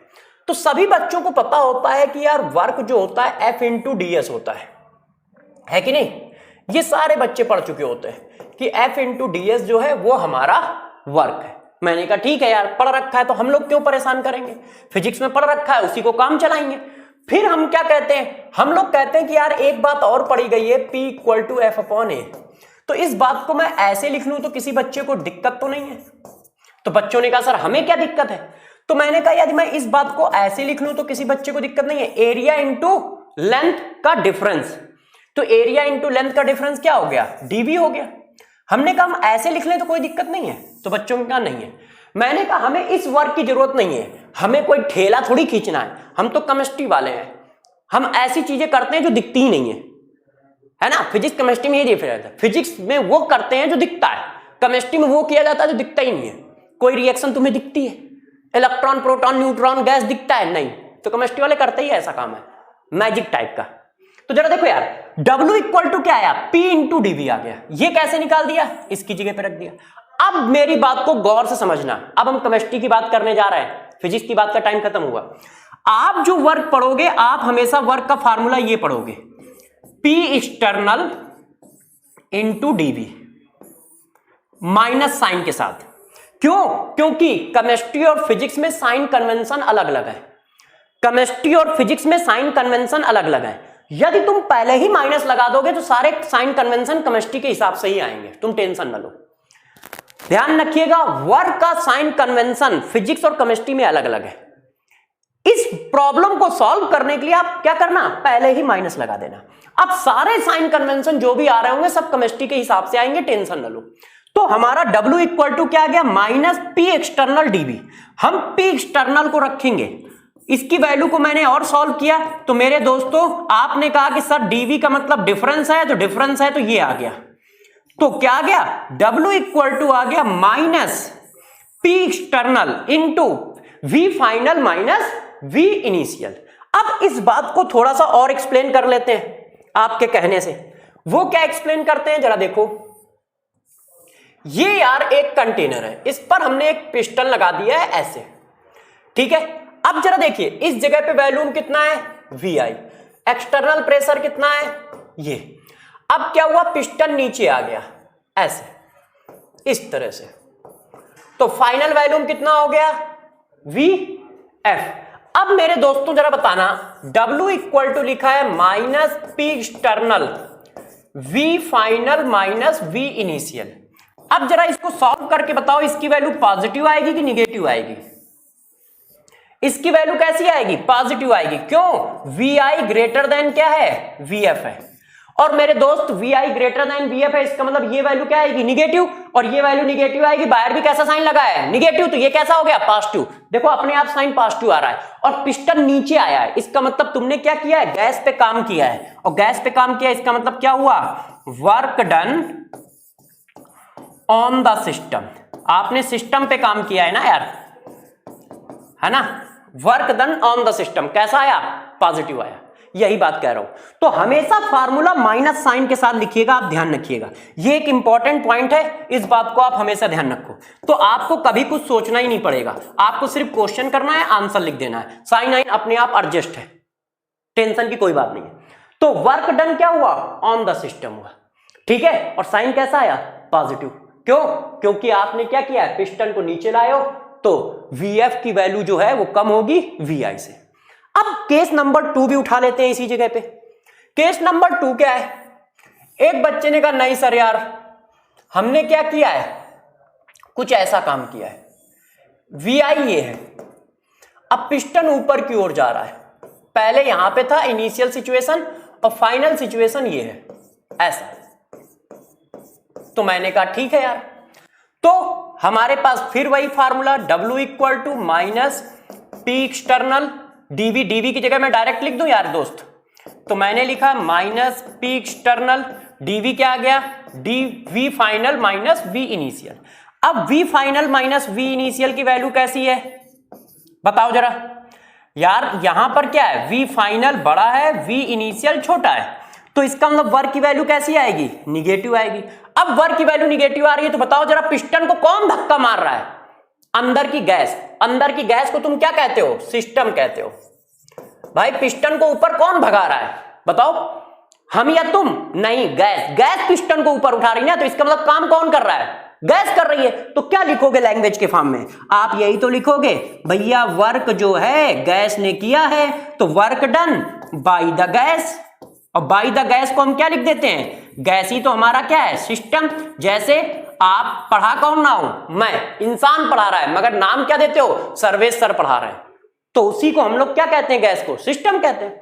तो देखो work done by the system, अब work done by the system का साइन कैसा आ गया, निगेटिव। तो अपने आप चीजें सेट है, आपको कुछ करना ही नहीं है, आप बस फार्मूले को ध्यान रखना, W equal to minus PdV लगाइएगा, ठीक है, W इक्वल टू PdV मत लगाइएगा, ठीक है। तो आप हमेशा क्या लगाओगे, W equal to minus PdV, ठीक है। वो अपने आप सारी चीजों को एडजस्ट कर लेगा, आपको कहीं मेहनत करने की जरूरत नहीं है, बस मेरी बातों को फॉलो करने की जरूरत है अच्छे से। तो जरा देखो यार, वर्क की यहां तक बात आई, ऑन द सिस्टम क्या करोगे, बाय द सिस्टम क्या करोगे, और किस तरह से हमें निकालना है। हमें सिर्फ पीवी वर्क पढ़ना है, हमें सिर्फ पीवी वर्क पढ़ना है और कोई वर्क नहीं पढ़ना है। अब बात आती है हीट, तो हीट के बारे में थोड़ा सा डिस्कस कर देते हैं। अब यार हीट की बात करते हैं कि ये हीट क्या चीज है, इसको जरा समझो। देखो यार, अब जो बात बताने जा रहा हूं उसके लिए थोड़ा सा दिमाग के चस्सू खोल लो। दिमाग का चस्सू खोलने का मतलब माइंड को ओपन कर लो। क्यों, हजम करना थोड़ा टफ भी हो सकता है। क्यों, क्योंकि बुकों में जो लिखा होता है उससे थोड़ा सा अलग बात है। देखो यार, एनर्जी पॉइंट ए पर है, गौर से मेरी बात को समझिएगा। एनर्जी कहां पर है, पॉइंट ए पर है, और एनर्जी को हम पॉइंट बी पर ले जाना चाहते हैं, मतलब एनर्जी का ट्रांसफर करना चाहते हैं। कुल मिला के बात ये हुई, पॉइंट ए पर कुछ एनर्जी है, उसको ट्रांसफर करना चाहते हैं, उसका कुछ पार्ट पॉइंट बी पर। तो एनर्जी को ले जाने वाले कौन होते हैं, कैरियर कौन होते हैं, तो दो होते हैं, एक होता है वर्क और एक होता है मेरे दोस्त हीट। हीट और वर्क जो होते हैं वो मोड ऑफ एनर्जी ट्रांसफर होते हैं, मतलब वो एनर्जी को एक जगह से दूसरी जगह तक ले जाते हैं। एनर्जी खुद चल के नहीं जाती है, इस बात को थोड़ा हजम करना टफ है, इसलिए जरा एक एग्जांपल मारता हूं, गौर समझना। एक बच्चे ने मेरे को टेलीफोन किया, मोबाइल किया कि सर डाउट बताना है, तो मैंने कहा पूछो। उसने धीरे से बोला सर इसका आंसर बता दो, पेपर चल रहा था, चीटिंग करने के लिए उसने मेरे को फोन कर दिया कि सर ये वाले क्वेश्चन का आंसर बता दो। तो मैंने कहा यार कितना धीरे बोल रहे हो, उसने कहा सर इसका आंसर बता दीजिए। अब वो बोल यहां से 20 किलोमीटर दूर से रहा है, आवाज तो मुझे आ रही है, कैसे आ रही है, तो क्या उसकी आवाज ट्रेवल कर रही है, नहीं ना, बस वही हाल होता है।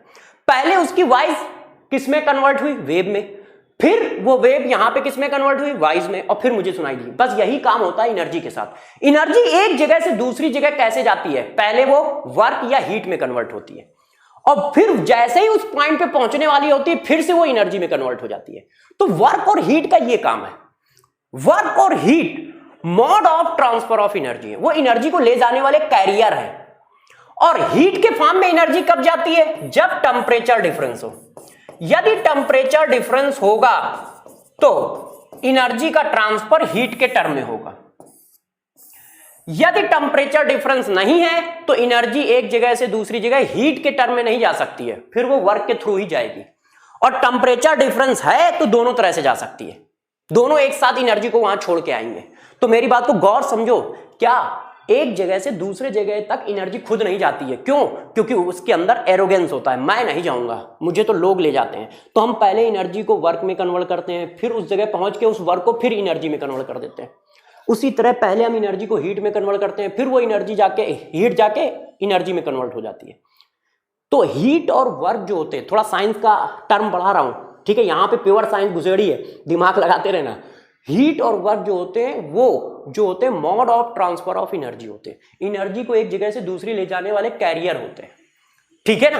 ये तो हीट क्या है ये बताया। अब जरा हीट के फॉर्म में एनर्जी का ट्रांसफर होगा कब, यदि टेम्परेचर डिफरेंस होगा तो हीट के फॉर्म में एनर्जी का ट्रांसफर होगा। और किधर से किधर होगा वो सारा बच्चा जानता है, क्यों, फिजिक्स में ये सारी बातें पढ़ाई जा चुकी होती हैं कि हाई टेम्परेचर से लो टेम्परेचर की ओर होगा। तो हमें यह बात ध्यान रखना है कि यदि टेम्परेचर सेम है तो वहां पर हीट की वैल्यू नहीं आने वाली है। वहां पर हीट की वैल्यू नहीं, क्योंकि हीट जो है वो क्या होगा, टेम्परेचर डिफरेंस के थ्रू ही कन्वर्ट करेगा। तो एनर्जी को ले जाने के दो रास्ते होते हैं, एक कौन, एक वर्क और एक हीट। ठीक है, हीट के टर्म में एनर्जी का फ्लो तब होगा जब टेम्परेचर डिफरेंस होगा। अब कहानी को थोड़ा सा और आगे बढ़ाते हैं। इसी जगह पे एक और बात बताता हूं जो फिजिक्स और केमिस्ट्री में अलग अलग चलती है। क्या? केमिस्ट्री में ध्यान रखना कहीं पर DW लिखा जाए या W लिखा जाए, सेम बात है, सेम बात है। इसी तरह से DQ लिखा जाए या Q लिखा जाए, सेम बात है। ध्यान रखिएगा, केमिस्ट्री में यदि कहीं चल रहा है तो ये सारी सेम बात होती है। फिजिक्स में ये बात सेम नहीं होती है। केमिस्ट्री में इसलिए सेम होती है क्योंकि केमिस्ट्री वाले सर का मानना होता है, मतलब साइंस का मानना होता है, कन्वेंशन है कि वर्क और heat during the process generate होते हैं। किसी पॉइंट पर ना वर्क होता है ना किसी पॉइंट पर हीट होती है, ये ड्यूरिंग द प्रोसेस जनरेट होते हैं। तो ध्यान रखना ये ड्यूरिंग द प्रोसेस जनरेट होते हैं, तो D और W दोनों एक ही चीज है। DW का मतलब ही W है, जबकि फिजिक्स में DW का मतलब पढ़ते हो W2 माइनस W1, DQ का मतलब पढ़ते हो Q2 माइनस Q1। तो हम लोग कहते हैं किसी पॉइंट पर वर्क होता ही नहीं है, हम लोग कहते हैं वो ड्यूरिंग द प्रोसेस जनरेट होता है, पॉइंट पे कोई वर्क नहीं मिलता। तो ध्यान रखना, केमिस्ट्री में यदि कहीं DW की जगह तुरंत W लिख दिया जाए तो बात एक ही है, और W की जगह कहीं DW लिख दें तो भी बात एक है। मगर ये बात फिजिक्स में नहीं होगी, क्योंकि फिजिक्स वाले पॉइंट पे वर्क निकालते हैं कि भैया A पॉइंट से B पॉइंट तक गए तो ठीक है, वर्क डन क्या आया, WB माइनस WA। हम लोग ऐसा कुछ नहीं लिखते, हम लोग सीधा DW लिखते हैं या W लिख देते हैं उसको। तो ध्यान रखिए, जब तक केमिस्ट्री पढ़ रहे हो तो ये बात सेम है। जहां जहां पे चीजें कंफ्यूजन आ सकती हैं वहां वहां पे मैं बताता जाऊंगा। ठीक है, ये थोड़ा साइंस की कड़वी बातें हैं जिनको समझने के लिए आपको थोड़ा सा दिमाग चाहिए, वैसे मैंने समझा दिया। एक कौन सी, वर्क और हीट वाली जो अभी बताया, और एक ही है। ठीक है, अब यार कहानी को और आगे बढ़ाते हैं। अब बात करते हैं इंटरनल एनर्जी की, कि ये इंटरनल एनर्जी क्या भला होती है। तो चलो इसको देख लेते हैं। देखो यार, इंटरनल एनर्जी केमिस्ट्री के पॉइंट ऑफ व्यू से बहुत इंपॉर्टेंट पॉइंट है, फिजिक्स के पॉइंट ऑफ व्यू से नहीं है। फिजिक्स के पॉइंट ऑफ व्यू से वर्क और हीट बहुत इंपॉर्टेंट पॉइंट है, फर्स्ट लॉ ऑफ थर्मोडायनामिक्स बहुत इंपॉर्टेंट है। केमिस्ट्री के पॉइंट ऑफ व्यू से इंटरनल एनर्जी सबसे इंपॉर्टेंट पॉइंट है, और इंथैल्पी। ठीक है, तो उस बात को थोड़ा सा आगे बढ़ाते हैं कि इंटरनल एनर्जी क्या होती है। तो यार क्या है, किसी भी सिस्टम में जितनी टाइप की एनर्जी होंगी, ऑल टाइप ऑफ एनर्जी, उनका जो सम होता है वही इंटरनल एनर्जी होता है। देखो, every substance processes a definite amount of energy which depend upon the factors such as the composition of a substance, temperature, pressure. This is the called intrinsic। ये थोड़ा सा ज्यादा ही हार्ड लैंग्वेज में लिखा है, इसलिए मैं तुम्हें सिंपल लैंग्वेज में बताता हूं। जरा देखो, सिंपल लैंग्वेज में इंटरनल एनर्जी क्या है। जितनी भी सिस्टम के पास जितनी टाइप की एनर्जी होती है उनका सम इंटरनल एनर्जी बोला जाता है। ठीक है, sum of all type of energy present in a system is known as internal energy.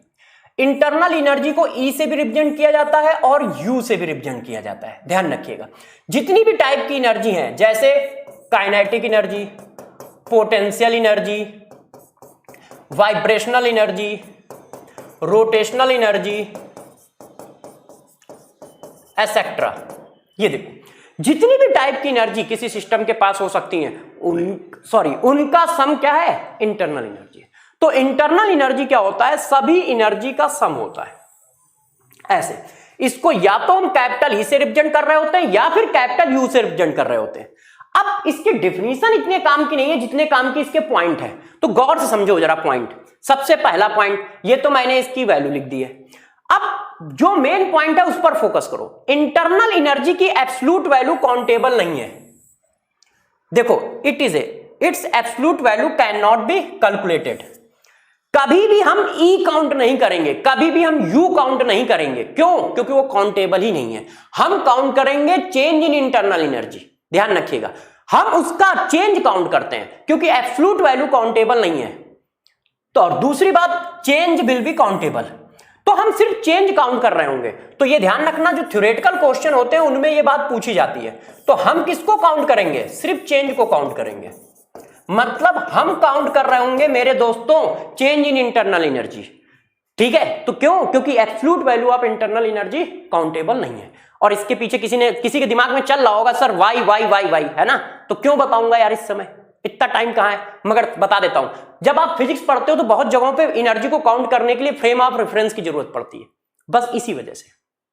चलिए अब हम लोग मेन पॉइंट, तो आप दिमाग में पॉइंट क्या चपकाइएगा, आप दिमाग में पॉइंट पहला चपकाओ क्या, कि एब्सोल्यूट वैल्यू काउंटेबल नहीं है, ऑलवेज चेंज काउंटेबल है। दूसरा जो है वो क्या है, ये इंटरनल एनर्जी है। मैंने कहा था यार जो इंटरनल एनर्जी होगी वो सब क्या है, इंटेंसिव एक्सटेंसिव प्रॉपर्टी है। तो दूसरा पॉइंट ये एक्सटेंसिव प्रॉपर्टी होगी, ठीक है, ये लिखा है देखो, it is a extensive property, मगर मोलर पर मोल इंटरनल एनर्जी इंटेंसिव होगी। तो ये बात डिस्कस कर चुका हूं इसलिए समझा नहीं रहा, आगे बढ़ता हूं।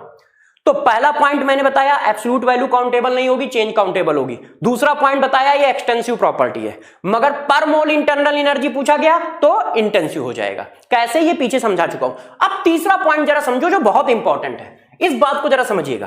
देखो आइडियल गैस के लिए, गौर समझिए, ये इंपॉर्टेंट पॉइंट है इसीलिए अलग कलर से लिखा गया है। आइडियल गैस के लिए जो इंटरनल एनर्जी होती है वो सिर्फ टेंपरेचर का फंक्शन होता है। आइडियल गैस के लिए इंटरनल एनर्जी टेंपरेचर का फंक्शन होता है। इसका मतलब आइडियल गैस की इंटरनल एनर्जी सिर्फ टेंपरेचर पर डिपेंड करती है। यह टेंपरेचर कांस्टेंट है तो इंटरनल एनर्जी कांस्टेंट होगी, और इंटरनल एनर्जी कांस्टेंट होगी तो मेरे दोस्त du इक्वल टू कितना आएगा, 0 आएगा। क्यों, क्योंकि चेंज है, du चेंज है ना यार। तो जब तुम कह रहे हो कि टेंपरेचर कांस्टेंट तो इंटरनल एनर्जी कांस्टेंट, तो चेंज कितना आएगा, 0 आएगा ना। तो ध्यान रखिएगा आइडियल गैस के लिए इंटरनल एनर्जी सिर्फ टेंपरेचर का फंक्शन होता है, इसका मतलब सिर्फ टेंपरेचर पे डिपेंड करता है। और दोस्त टेंपरेचर पे डिपेंड कर रहा है तो ध्यान रखना कि du की वैल्यू कितनी आएगी, 0 आएगी। कब, जब टेंपरेचर कांस्टेंट हो तो, ठीक है। अब आगे का पॉइंट और समझा देते हैं। तो इंटरनल एनर्जी के बारे में कितनी बातें बताई, दिमाग में बैठा लो, ये सबसे इंपॉर्टेंट है, इस पर क्वेश्चन पूछे जाएंगे। पहला, इंटरनल एनर्जी क्या है, सभी टाइप की एनर्जी का सम है। दूसरा, इसकी एब्सोल्यूट वैल्यू काउंटेबल नहीं है, चेंज काउंटेबल है। तीसरा, ये एक्सटेंसिव प्रॉपर्टी होती है मगर पर मोल कर दोगे तो इंटेंसिव हो जाएगी। चौथा, आइडियल गैस की इंटरनल एनर्जी सिर्फ टेंपरेचर का फंक्शन होती है, सिर्फ टेंपरेचर पे डिपेंड करती है। टेंपरेचर चेंज नहीं होगा तो इंटरनल एनर्जी चेंज नहीं होगी। इसका मतलब कांस्टेंट टेंपरेचर पे du की वैल्यू कितनी लोगे, 0 लोगे। du क्या है, चेंज है ना, ठीक है। ये पॉइंट हमने चिपकाए।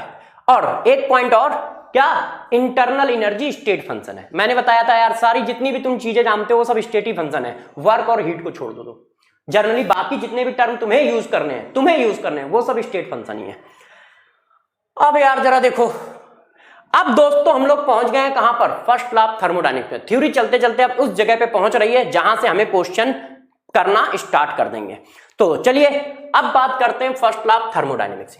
देखो यार फर्स्ट लॉ ऑफ थर्मोडायनेमिक्स ऐसा कोई बच्चा नहीं है जिसको ना आता हो, स्टेटमेंट सबको आते हैं। तो हम लोग अपने काम की बातें ज्यादा जुगाड़ते हैं। तो देखो क्या है, ये एक सिस्टम है, सिस्टम मींस गैस।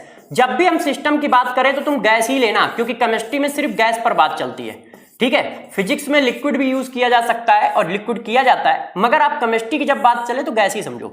ऊपर से गैस कौन सी, आइडियल गैस ही, रियल गैस की बात बहुत कम आती है, रेयर आती है। तो जरा देखो यार, ये एक सिस्टम है, मतलब एक गैस है, ठीक है। अब इसकी कुछ ना कुछ तो इंटरनल एनर्जी होगी। मैंने कितनी मान ली, U1 या फिर E1, जो मानो मान लो। क्यों, क्योंकि दोनों से इसका रिप्रेजेंटेशन होता है। अब क्या हुआ, इस सिस्टम को किसी ने क्या किया, Q एनर्जी दे दी, Q हीट। इस सिस्टम को कितनी हीट मिल रही है, Q। और इस Q हीट को मिलने में काम कितना करना पड़ रहा है, W वर्क करना पड़ रहा है। तो जरा बताना, गौर से मेरी बात को सुनना। हमारे पास एक गैस थी, उसको कितनी हीट दी गई, Q। तो किसको दी गई, सिस्टम को। इसका मतलब सिस्टम की इंटरनल एनर्जी बढ़ेगी। भैया हीट जुड़ रही है ना, मिल रही है यार दोस्त, तुम्हें 4 रुपए मिलेंगे तो पैसे बढ़ेंगे ना तुम्हारे। तो वही हाल है, सिस्टम के पास जो भी एनर्जी थी वो इंटरनल एनर्जी थी, उसको Q हीट मिल गई। तो आपने क्या किया, इंटरनल एनर्जी में Q हीट जोड़ दी और सिस्टम को वर्क कितना मिला, W।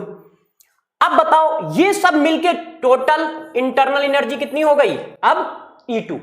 क्यों यार, पहले मान लो हमारे पास 10 एनर्जी थी, 5 और मिल गई, 15 हो गई, ठीक है। 2 वर्क के फॉर्म में मिल गया, 17 हो गया। तो ये 17 क्या आया, नई इंटरनल एनर्जी आई, E2 आई। अब आपको पता है हमें हमेशा क्या काउंटेबल होता है, डिफरेंस। इसको हम ऐसे ले आए तो हमारा फार्मूला ये आ गया, और ये क्या आ गया, DE या मेरे दोस्त DU, ठीक है, और इसकी वैल्यू क्या आ गई, Q प्लस W। तो ये देखो आ गया first law of thermodynamics. First law of thermodynamics आ गया du equal to Q plus W। ठीक है, ये देखो ऐसे। तो अब जरा देखो du equal to Q plus W लिख दो या फिर ऐसे लिख दो, ये दोनों सेम चीज है, ध्यान रखना, इसमें कंफ्यूज मत होना। फिजिक्स में कंफ्यूज होना, केमिस्ट्री में कंफ्यूज ना होना। ये देखो यदि du equal to Q plus W लिखा है तो सेम बात है du equal to dq plus dq plus dw लिखा हो। क्यों? क्योंकि केमिस्ट्री में हम लोग इस बात की बात करते हैं कि वर्क किसी पॉइंट पर नहीं होता, ड्यूरिंग द प्रोसेस वर्क और हीट जनरेट होते हैं। फिजिक्स में ऐसी बात नहीं होती, वो पॉइंट टू पॉइंट वर्क निकालते हैं। इसलिए फिजिक्स में ये अलग अलग बात है, केमिस्ट्री में मगर सेम बात है। तो बार बार इस बात को फोकस कर रहा हूं, दिमाग में बैठा लेना कि यदि हम लोग केमिस्ट्री में चल रहे हैं तो कोई दिक्कत की बात नहीं है, मगर जब फिजिक्स वाले सर लिखे तो दिक्कत की बात है। वो इस चीज को अलग अलग तरीके से रिप्रेजेंट करेंगे। तो देखो du इक्वल टू आया dq प्लस dw आ गया। ठीक है, यहां तक बात समझ में आई। फर्स्ट लॉ ऑफ थर्मोडायनेमिक्स में हम लोगों ने क्या किया, हमने कहा यार एक सिस्टम था, उसको हीट मिली कितनी Q और वर्क कितना मिला W मिला, तो उसकी इंटरनल एनर्जी चेंज कितना आया, E1 पहले से थी, Q वर्क मिल गया, सॉरी Q हीट मिल गई, W वर्क मिल गया, तो टोटल ये आया। अब इसको मैंने रीअरेंज कर लिया, ये वैल्यू आ गई। इसी को आप फर्स्ट लॉ ऑफ थर्मोडायनेमिक्स की मैथमेटिकल इक्वेशन कहते हो। इसको क्या कहते हो, फर्स्ट लॉ ऑफ थर्मोडायनेमिक्स की मैथमेटिकल इक्वेशन। अब इस मैथमेटिकल इक्वेशन का ही अपने को काम है, इसी से हमारे सारे क्वेश्चन आने हैं। तो जरा इस पर मैं थोड़ा सा और आपको फोकस कर देता हूं, गौर से समझिएगा। यार दोस्तों आया du equal to Q plus W। Q क्या है, हीट है, W क्या है, वर्क है। अब W की वैल्यू डाल देते हैं, तो W की वैल्यू डालोगे तो W की वैल्यू मैंने बोली है W equal to minus PdV डालिएगा, PdV मत डालिएगा। ध्यान रखना, मेरी बातों पे देखो, फोकस नहीं रखोगे तो ज्यादा परेशान रहोगे, फोकस रखोगे तो परेशानी इतनी सी भी नहीं होगी। जो भी कंफ्यूजन तुम्हारे थर्मोडायनेमिक्स के अपने आप खत्म हो जाएंगे, उनमें कहीं कंफ्यूजन आना ही नहीं है। तो देखो du इक्वल टू आ गया Q माइनस dV, ये हमारी बात आ गई है ना। अब इस चीज को हम इस तरह से लेंगे, तो हमारा एक फार्मूला होगा ये जिस पर हम क्वेश्चन करेंगे, और एक फार्मूला होगा ये जिस पर हम क्वेश्चन करेंगे। अब गौर से बात को जरा समझो, अच्छे से समझिएगा। इसके दो पार्ट हो जाएंगे। कैसे?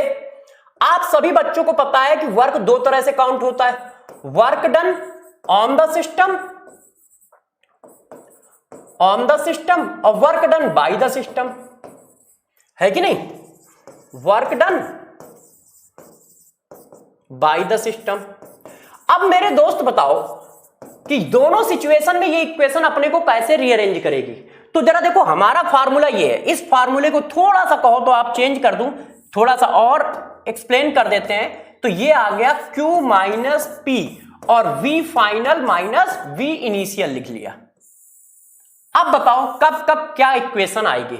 तो जरा देखो यार, work done on the system है, सिस्टम को यदि वर्क मिलेगा तो मेरे दोस्त क्या होगा, इनिशियल वैल्यूम जो होगा, पिस्टन नीचे आएगा ना यार, तो सिस्टम पर काम कर रहे हो ना, तो सिस्टम पर काम करोगे मतलब पिस्टन को नीचे ही तो लाओगे, और पिस्टन को नीचे लाओगे तो यार फाइनल क्या होगा, कम हो जाएगा, इनिशियल ज्यादा हो जाएगा, तो साइन कैसा आ जाएगा, पॉजिटिव।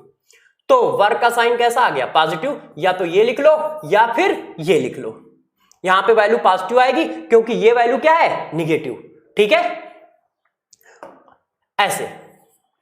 और बाय द सिस्टम होगा तो देखो यहां पर ये कंडीशन है और यहां पर मेरे दोस्त ये कंडीशन है, और दोनों कंडीशन से आपको अपने आप साइन का आइडिया लग जाएगा, कुछ नहीं करना है आपको, इतनी बात ध्यान रखनी है। तो जरा देखो यार, हम लोग एक इक्वेशन पे आ गए, du equal to Q plus W पे। Q क्या है, हीट है, और W क्या है, वर्क है। इतनी बात हम लोगों ने पढ़ ली, फर्स्ट लॉ ऑफ थर्मोडायनेमिक्स को भी निपटा लिया है। अब और आगे चलते हैं, थ्योरी खत्म हो जाए तो हम लोग बातों पे आगे आ सकते हैं। ठीक है, जरा देखो यार, फर्स्ट लॉ ऑफ थर्मोडायनेमिक्स के बाद इंथैल्पी ऑफ सिस्टम, मेरे हिसाब से शायद ये लास्ट हेडिंग होगी थ्योरी की। इसके बाद हम लोग कुछ ऐसे पॉइंट पे आएंगे जहां से हमारे क्वेश्चन वाली चीजें ज्यादा स्टार्ट हो जाएंगी। तो चलो जरा इंथैल्पी ऑफ सिस्टम को भी डिस्कस कर लेते हैं कि ये क्या होती है। देखो यार, इंथैल्पी ऑफ सिस्टम होती क्या है, heat at constant pressure is known as enthalpy of system. Heat at constant pressure is known as change in enthalpy of system। ध्यान रखिएगा, change in enthalpy of system होती है, change in enthalpy of system. और सिर्फ enthalpy क्या होती है, जरा देखो ये क्या लिखा है, इस बात को जरा ध्यान दीजिएगा, ये इंथैल्पी नहीं लिखा है, चेंज इन इंथैल्पी लिखा है, मतलब delta H equal to qp, enthalpy नहीं लिखा है। चेंज इन इंथैल्पी जो होती है वो हीट एट कांस्टेंट प्रेशर के इक्वल होती है, मतलब कांस्टेंट प्रेशर पे जो भी हीट किसी प्रोसेस में जनरेट हो रही है या दी जा रही है या निकल रही है, वो सब डेल्टा एच के बराबर है। वो सब किसके बराबर है, डेल्टा एच के बराबर। तो ये एक इंपॉर्टेंट पॉइंट है मेरे दोस्तों, जरा इसको याद रखिएगा, कहीं कहीं पर ये काम करेगा, लगेगा, ठीक है, कि कांस्टेंट प्रेशर पर जो भी हीट का एक्सचेंज हो रहा है वो सब हमारा क्या है, इंथैल्पी चेंज के बराबर है। ध्यान रखना, इंथैल्पी के बराबर नहीं है, इंथैल्पी चेंज के बराबर है, दोनों में डिफरेंसेस हैं। इंथैल्पी एब्सोल्यूट वैल्यू होती है और इंथैल्पी की एब्सोल्यूट वैल्यू कितनी होती है, H equal to E plus PV. देखो H equal to E plus PV, तो इंथैल्पी क्या है, स्टेट फंक्शन है, एक्सटेंसिव प्रॉपर्टी है, इसका भी चेंज काउंटेबल नहीं है, ओनली चेंज, सॉरी इसकी भी एब्सोल्यूट वैल्यू काउंटेबल नहीं है, ओनली चेंज काउंटेबल है। इसके चेंज को हम काउंट कर सकते हैं, एब्सोल्यूट वैल्यू को इसके भी काउंट नहीं कर सकते, वो तो आप समझ ही गए होंगे। जब इसकी एब्सोल्यूट वैल्यू काउंट नहीं होगी तो अपने आप इसकी एब्सोल्यूट वैल्यू काउंट नहीं होगी यार दोस्तों, इसमें तो कुछ कहने की बात ही नहीं है भाई। जब ई की एब्सोल्यूट वैल्यू काउंट नहीं होगी, ई का मतलब यू से है, ध्यान रखिएगा, ई लिखो या यू लिखो बात एक ही है। ये देखो मेरे दोस्त, तो जब U एब्सोल्यूट काउंट नहीं होगा तो H एब्सोल्यूट कैसे काउंट होगा, इसी वजह से इंथैल्पी की भी सिर्फ चेंज काउंटेबल होगा, एब्सोल्यूट वैल्यू इसका भी काउंटेबल नहीं होगा, ठीक है। सिर्फ चेंज इन इंथैल्पी काउंट करोगे, आप कभी उसकी एब्सोल्यूट वैल्यू काउंट नहीं करोगे, क्यों, काउंटेबल नहीं है। दूसरी बात, ये भी डिट्टो वही चलेगी, आइडियल गैस के लिए इंथैल्पी टेम्परेचर का फंक्शन होता है। यदि टेम्परेचर कांस्टेंट है तो चेंज इन इंथैल्पी कितनी आएगी, जीरो। क्यों, आइडियल गैस के लिए इंथैल्पी सिर्फ टेम्परेचर का फंक्शन है, मतलब सिर्फ टेम्परेचर पे डिपेंड करती है। किसके लिए, आइडियल गैस के लिए दोस्त, ध्यान रखिएगा। यदि कहीं पर आइडियल गैस है तो इंथैल्पी की वैल्यू, इंटरनल एनर्जी की वैल्यू सिर्फ टेम्परेचर पे डिपेंड करेगी। टेम्परेचर चेंज होगा तो इंथैल्पी और इंटरनल एनर्जी चेंज होगी, और कुछ भी कर रहे हो इंथैल्पी और इंटरनल एनर्जी चेंज नहीं होगी, मगर किसके लिए, आइडियल गैस के लिए है ये। और यदि टेम्परेचर कांस्टेंट रहा तो चेंज इन इंथैल्पी जीरो मार दो और change in internal energy zero मार दो आइडियल गैस के लिए, यदि टेम्परेचर कांस्टेंट है तो। क्यों, क्योंकि ये सिर्फ टेम्परेचर का फंक्शन होता है आइडियल गैस के लिए। तो बात ध्यान रखिएगा, ये जो आपको पॉइंट बोले जा रहे हैं यही फार्मूले हैं थर्मोडायनेमिक्स में। थर्मोडायनेमिक्स में बच्चों का कंफ्यूजन और बच्चे क्वेश्चन कम कर पाते हैं, उसके पीछे रीजन है कि इन स्टेटमेंट को वो बहुत हल्के में लेते हैं, उनको लगता है हाँ बस एक स्टेटमेंट है काम चल गया। यही फार्मूले हैं, क्या यही फार्मूला है कि आइडियल गैस के लिए इंथैल्पी, इंटरनल एनर्जी टेम्परेचर का फंक्शन है। इसका मतलब उसने पूरी गाथा लिख दी और साथ में लिख दिया टेम्परेचर कांस्टेंट है, गैस आइडियल है, चेंज इन इंटरनल एनर्जी बताओ, तो तुम सीधा सीधा जीरो मारो ना, तुम उसमें फार्मूला लगा के कोई वैल्यू निकाल लाओगे। क्यों, क्योंकि तुम्हारा ये पॉइंट मिसिंग होगा ना, तुमने तो इसको बहुत हल्के में लिया, छोड़ दिया। तो जरा ध्यान रखिएगा इस बात को कि यदि कहीं आइडियल गैस है तो इंटरनल एनर्जी और इंथैल्पी टेम्परेचर का फंक्शन होता है। टेम्परेचर चेंज नहीं होगा तो ना तो डेल्टा एच आएगा ना डेल्टा यू आएगा, दोनों की वैल्यू कितनी आएगी, जीरो आएगी। और क्वेश्चन में वो तीन झाम बना के देगा तो तुम लास्ट में जाके उस क्वेश्चन की वैल्यू निकाल आओगे। क्यों, तुम्हें डाटा मिला तो तुमने बस जाके चिपका दिया, कॉन्सेप्ट तो गायब है। तो जरा इस बात को ध्यान रखिएगा, आइडियल गैस के लिए इंथैल्पी और इंटरनल एनर्जी दोनों टेम्परेचर के फंक्शन होते हैं, इसलिए यदि टेम्परेचर चेंज नहीं होगा तो डेल्टा एच और डेल्टा यू की वैल्यू जीरो होगी आइडियल गैस के लिए। अब यार इंथैल्पी वाले पॉइंट में एक बहुत इंपॉर्टेंट पॉइंट है, इस बात को मैं एक्सप्लेन कर रहा हूं, जरा ध्यान दीजिएगा। अब काम की बात ज्यादा है इसलिए जरा गौर से इस इक्वेशन को सुनो। H इक्वल टू, बेटा प्यारे बच्चों हम लोगों ने क्या निकाला, U प्लस पीवी। अब आप बच्चों का मन है कि सर इसको डिफरेंशिएट कर दें, तो मैंने कहा यार कर दो यार। तो देखो हम इसको डिफरेंशिएट कर दे रहे हैं, तो डिफरेंशिएट करोगे ये आएगा। गौर से ध्यान रखना, केमिस्ट्री के क्वेश्चन इस पर आते हैं। DH equal to d U plus d P into V. अब P और V दोनों वेरिएबल है तो ये तो डबल फंक्शन हो गया ना यार, P भी वेरिएबल है V भी वेरिएबल है, तो हमने इसको लिखा DH equal to d plus. अब सभी बच्चे जानते हैं कि इसको इस तरह से लिखा जा सकता है, कैसे, PdV माइनस, वो तो आप फार्मूला तो जानते हो ना, एक को कांस्टेंट किया, दूसरे को डिफरेंशिएट किया, दूसरे को कांस्टेंट किया, पहले को डिफरेंशिएट किया। ये देखो ये वैल्यू आई। अब इस वैल्यू को ये मैथ्स के फॉर्म में लिखिए प्योर, अब इसको थोड़ा मैथ्स के फॉर्म से केमिस्ट्री के फॉर्म में कन्वर्ट कर देते हैं। तो जब आप इसको केमिस्ट्री के फॉर्म में कन्वर्ट करोगे तो ये ऐसे आ गया, थोड़ा सा केमिस्ट्री के फॉर्म में कन्वर्ट कर देते हैं जैसे थोड़ा इजी हो जाए और हमारे प्यारे बच्चे कर सके। अब इस इक्वेशन की इंपॉर्टेंस समझो, इस इक्वेशन की क्या इंपॉर्टेंस है। देखो ये इक्वेशन कब लगती है, ये इक्वेशन तब लगती है जब प्रेशर वेरिएबल हो। एंथैल्पी के केस में प्रेशर वेरिएबल है, प्रेशर वेरिएबल है, केमिकल रिएक्शन नहीं हो रही है, केमिकल रिएक्शन नहीं हो रही है, नो। और प्रेशर क्या है, वेरिएबल है, तब हम ये इक्वेशन लगाते हैं।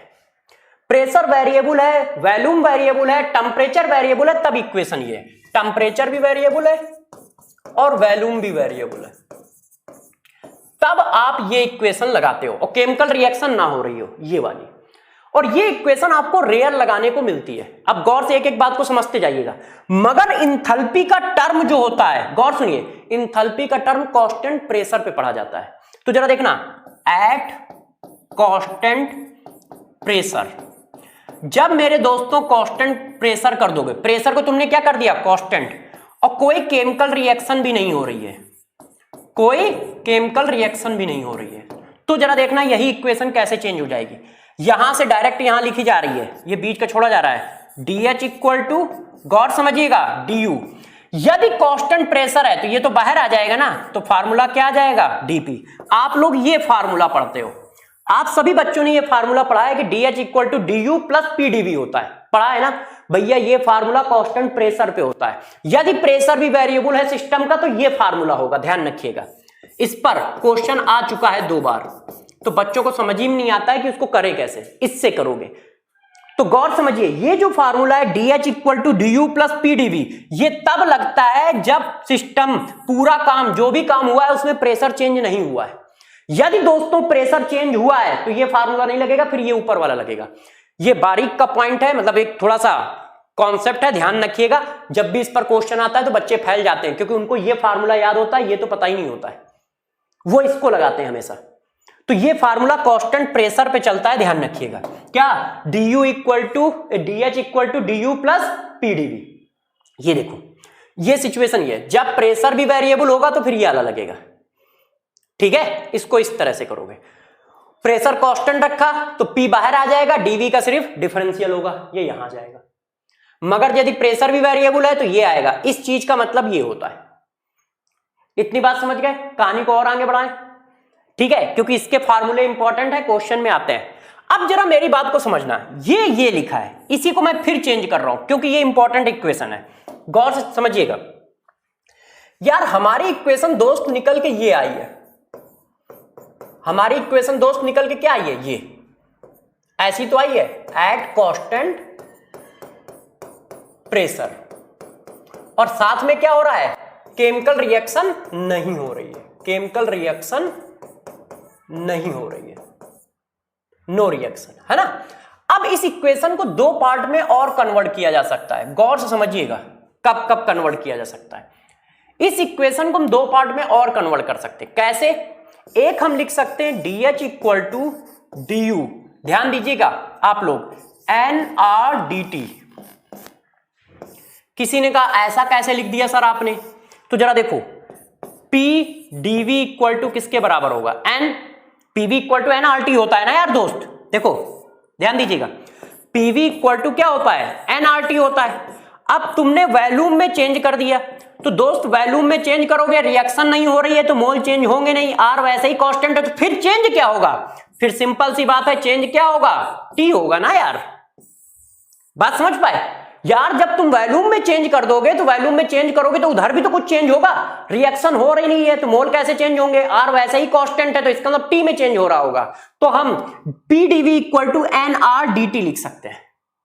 मगर यदि रिएक्शन हो रही हो, सॉरी बच्चों डरवा दिया यार, मार्कर गिरवा दिया तुम लोगों ने, देखो इधर, यदि रिएक्शन हो रही हो तब क्या होगा, केमिकल रिएक्शन अकर्स। तो जब बच्चों केमिकल रिएक्शन हो रही होगी तो यही इक्वेशन ऐसे चेंज हो जाएगी, गौर से देखिएगा। अब केमिकल रिएक्शन हो रही है तो डेल्टा एन वेरिएबल हो जाएगा ना, तो इसकी जगह डाल दोगे delta n g gas R T, तब इक्वेशन ये लिखी जाएगी। कैसे लिखी गई आप सभी को पता है कि अब क्या है, केमिकल रिएक्शन हो रही है, और केमिकल रिएक्शन हो रही है तो इसकी जगह पे ये डाल दिया। डेल्टा एन क्या होता है, वेयर, ये इंपॉर्टेंट पॉइंट है तो इसको हम लोग समझेंगे। डेल्टा एन दोस्तों क्या होता है, डेल्टा एन जी जो होता है वो होता है mole of gas of product minus total mole of gas of reactant minus total mole of gas of reactant. ये देखो डेल्टा एन जी क्या है, total mole of gas of product minus total mole of gas of reactant. सिर्फ gas के मोल लेने हैं delta n जी में, सिर्फ क्या लेने हैं, गैस के मोल, और किसी के मोल नहीं लेने हैं। फॉर एग्जांपल जैसे मैं इस इक्वेशन को दे देता हूं, जैसे आप समझ जाए। देखो मेथेन है, गैस है, ऑक्सीजन के साथ इसको बर्न किया गया, carbon dioxide gas, oxygen gas, water liquid. अब मैंने कहा जरा इसका डेल्टा एनजी बताओ मेरे दोस्तों कितना हुआ। तो यदि आपको डेल्टा एनजी निकालना है तो सबसे पहले रिएक्शन बैलेंस होनी चाहिए, ध्यान रखिएगा। ये बैलेंस रिएक्शन पर काम करेगा, बैलेंस रिएक्शन पर काम करेगा, ठीक है, पहले पॉइंट ध्यान रखिए। अब यदि रिएक्शन बैलेंस करो तो जरा ध्यान देकर देखो, कार्बन एक, हाइड्रोजन 4 हो गए, ऑक्सीजन कितने हो गए 4। तो डेल्टा एनजी देखो, डेल्टा एनजी क्या है, mole of gas product, total mole of gas of product. तो total mole of gas of product कितने बने 1, total mole of gas of reactant कितने हुए 3। तो बेटा कितना आ गया -2। यार दोस्त समझ गए होगे यार तुम तो, -2 कैसे आया, क्यों, क्योंकि ये सब करना तो तुम हमसे ज्यादा जानते हो, प्लस माइनस का काम है किसका, तुम्हारा ही तो है। तो चलिए इस बात को समझ पाए, टोटल मोल ऑफ गैस, क्यों, वाटर लिक्विड है ना यार, तो लिक्विड के थोड़ी मोल लेंगे, गैस के मोल लेंगे ना यार, समझा करो यार। तो कितना आया 1। अब गैस यहां पर मेथेन भी गैस है, ऑक्सीजन भी गैस है, टोटल मोल कितने आए 3। तो डेल्टा एनजी की वैल्यू कितनी आई 3। तो ध्यान रखना डेल्टा एनजी क्या है। तो जरा इस फार्मूले को याद रखो, इस पर बेस्ड बहुत क्वेश्चन होते हैं। क्या मैंने बताया, मैंने इसको डिफरेंशिएट किया। क्यों डिफरेंशिएट किया, किसी ने कहा सर डिफरेंशिएट क्यों कर दिया, केमिस्ट्री में मैथ्स लगा देते हो यार। तो इसलिए लगाई गई है मेरे दोस्तों क्योंकि इसका चेंज काउंटेबल है। जब एब्सोल्यूट काउंटेबल ही नहीं है तो डिफरेंशिएट नहीं करोगे, तो इसलिए मैंने इसका चेंज बना दिया। अब जब चेंज बनाया तो देखा कि यार यहां 2 वेरिएबल आ गए, पी और वी। तो जब दोनों वेरिएबल होंगे तो इक्वेशन ये होगी, प्रेशर वेरिएबल है तो इक्वेशन ये होगी, प्रेशर कांस्टेंट है तो इक्वेशन ये होगी।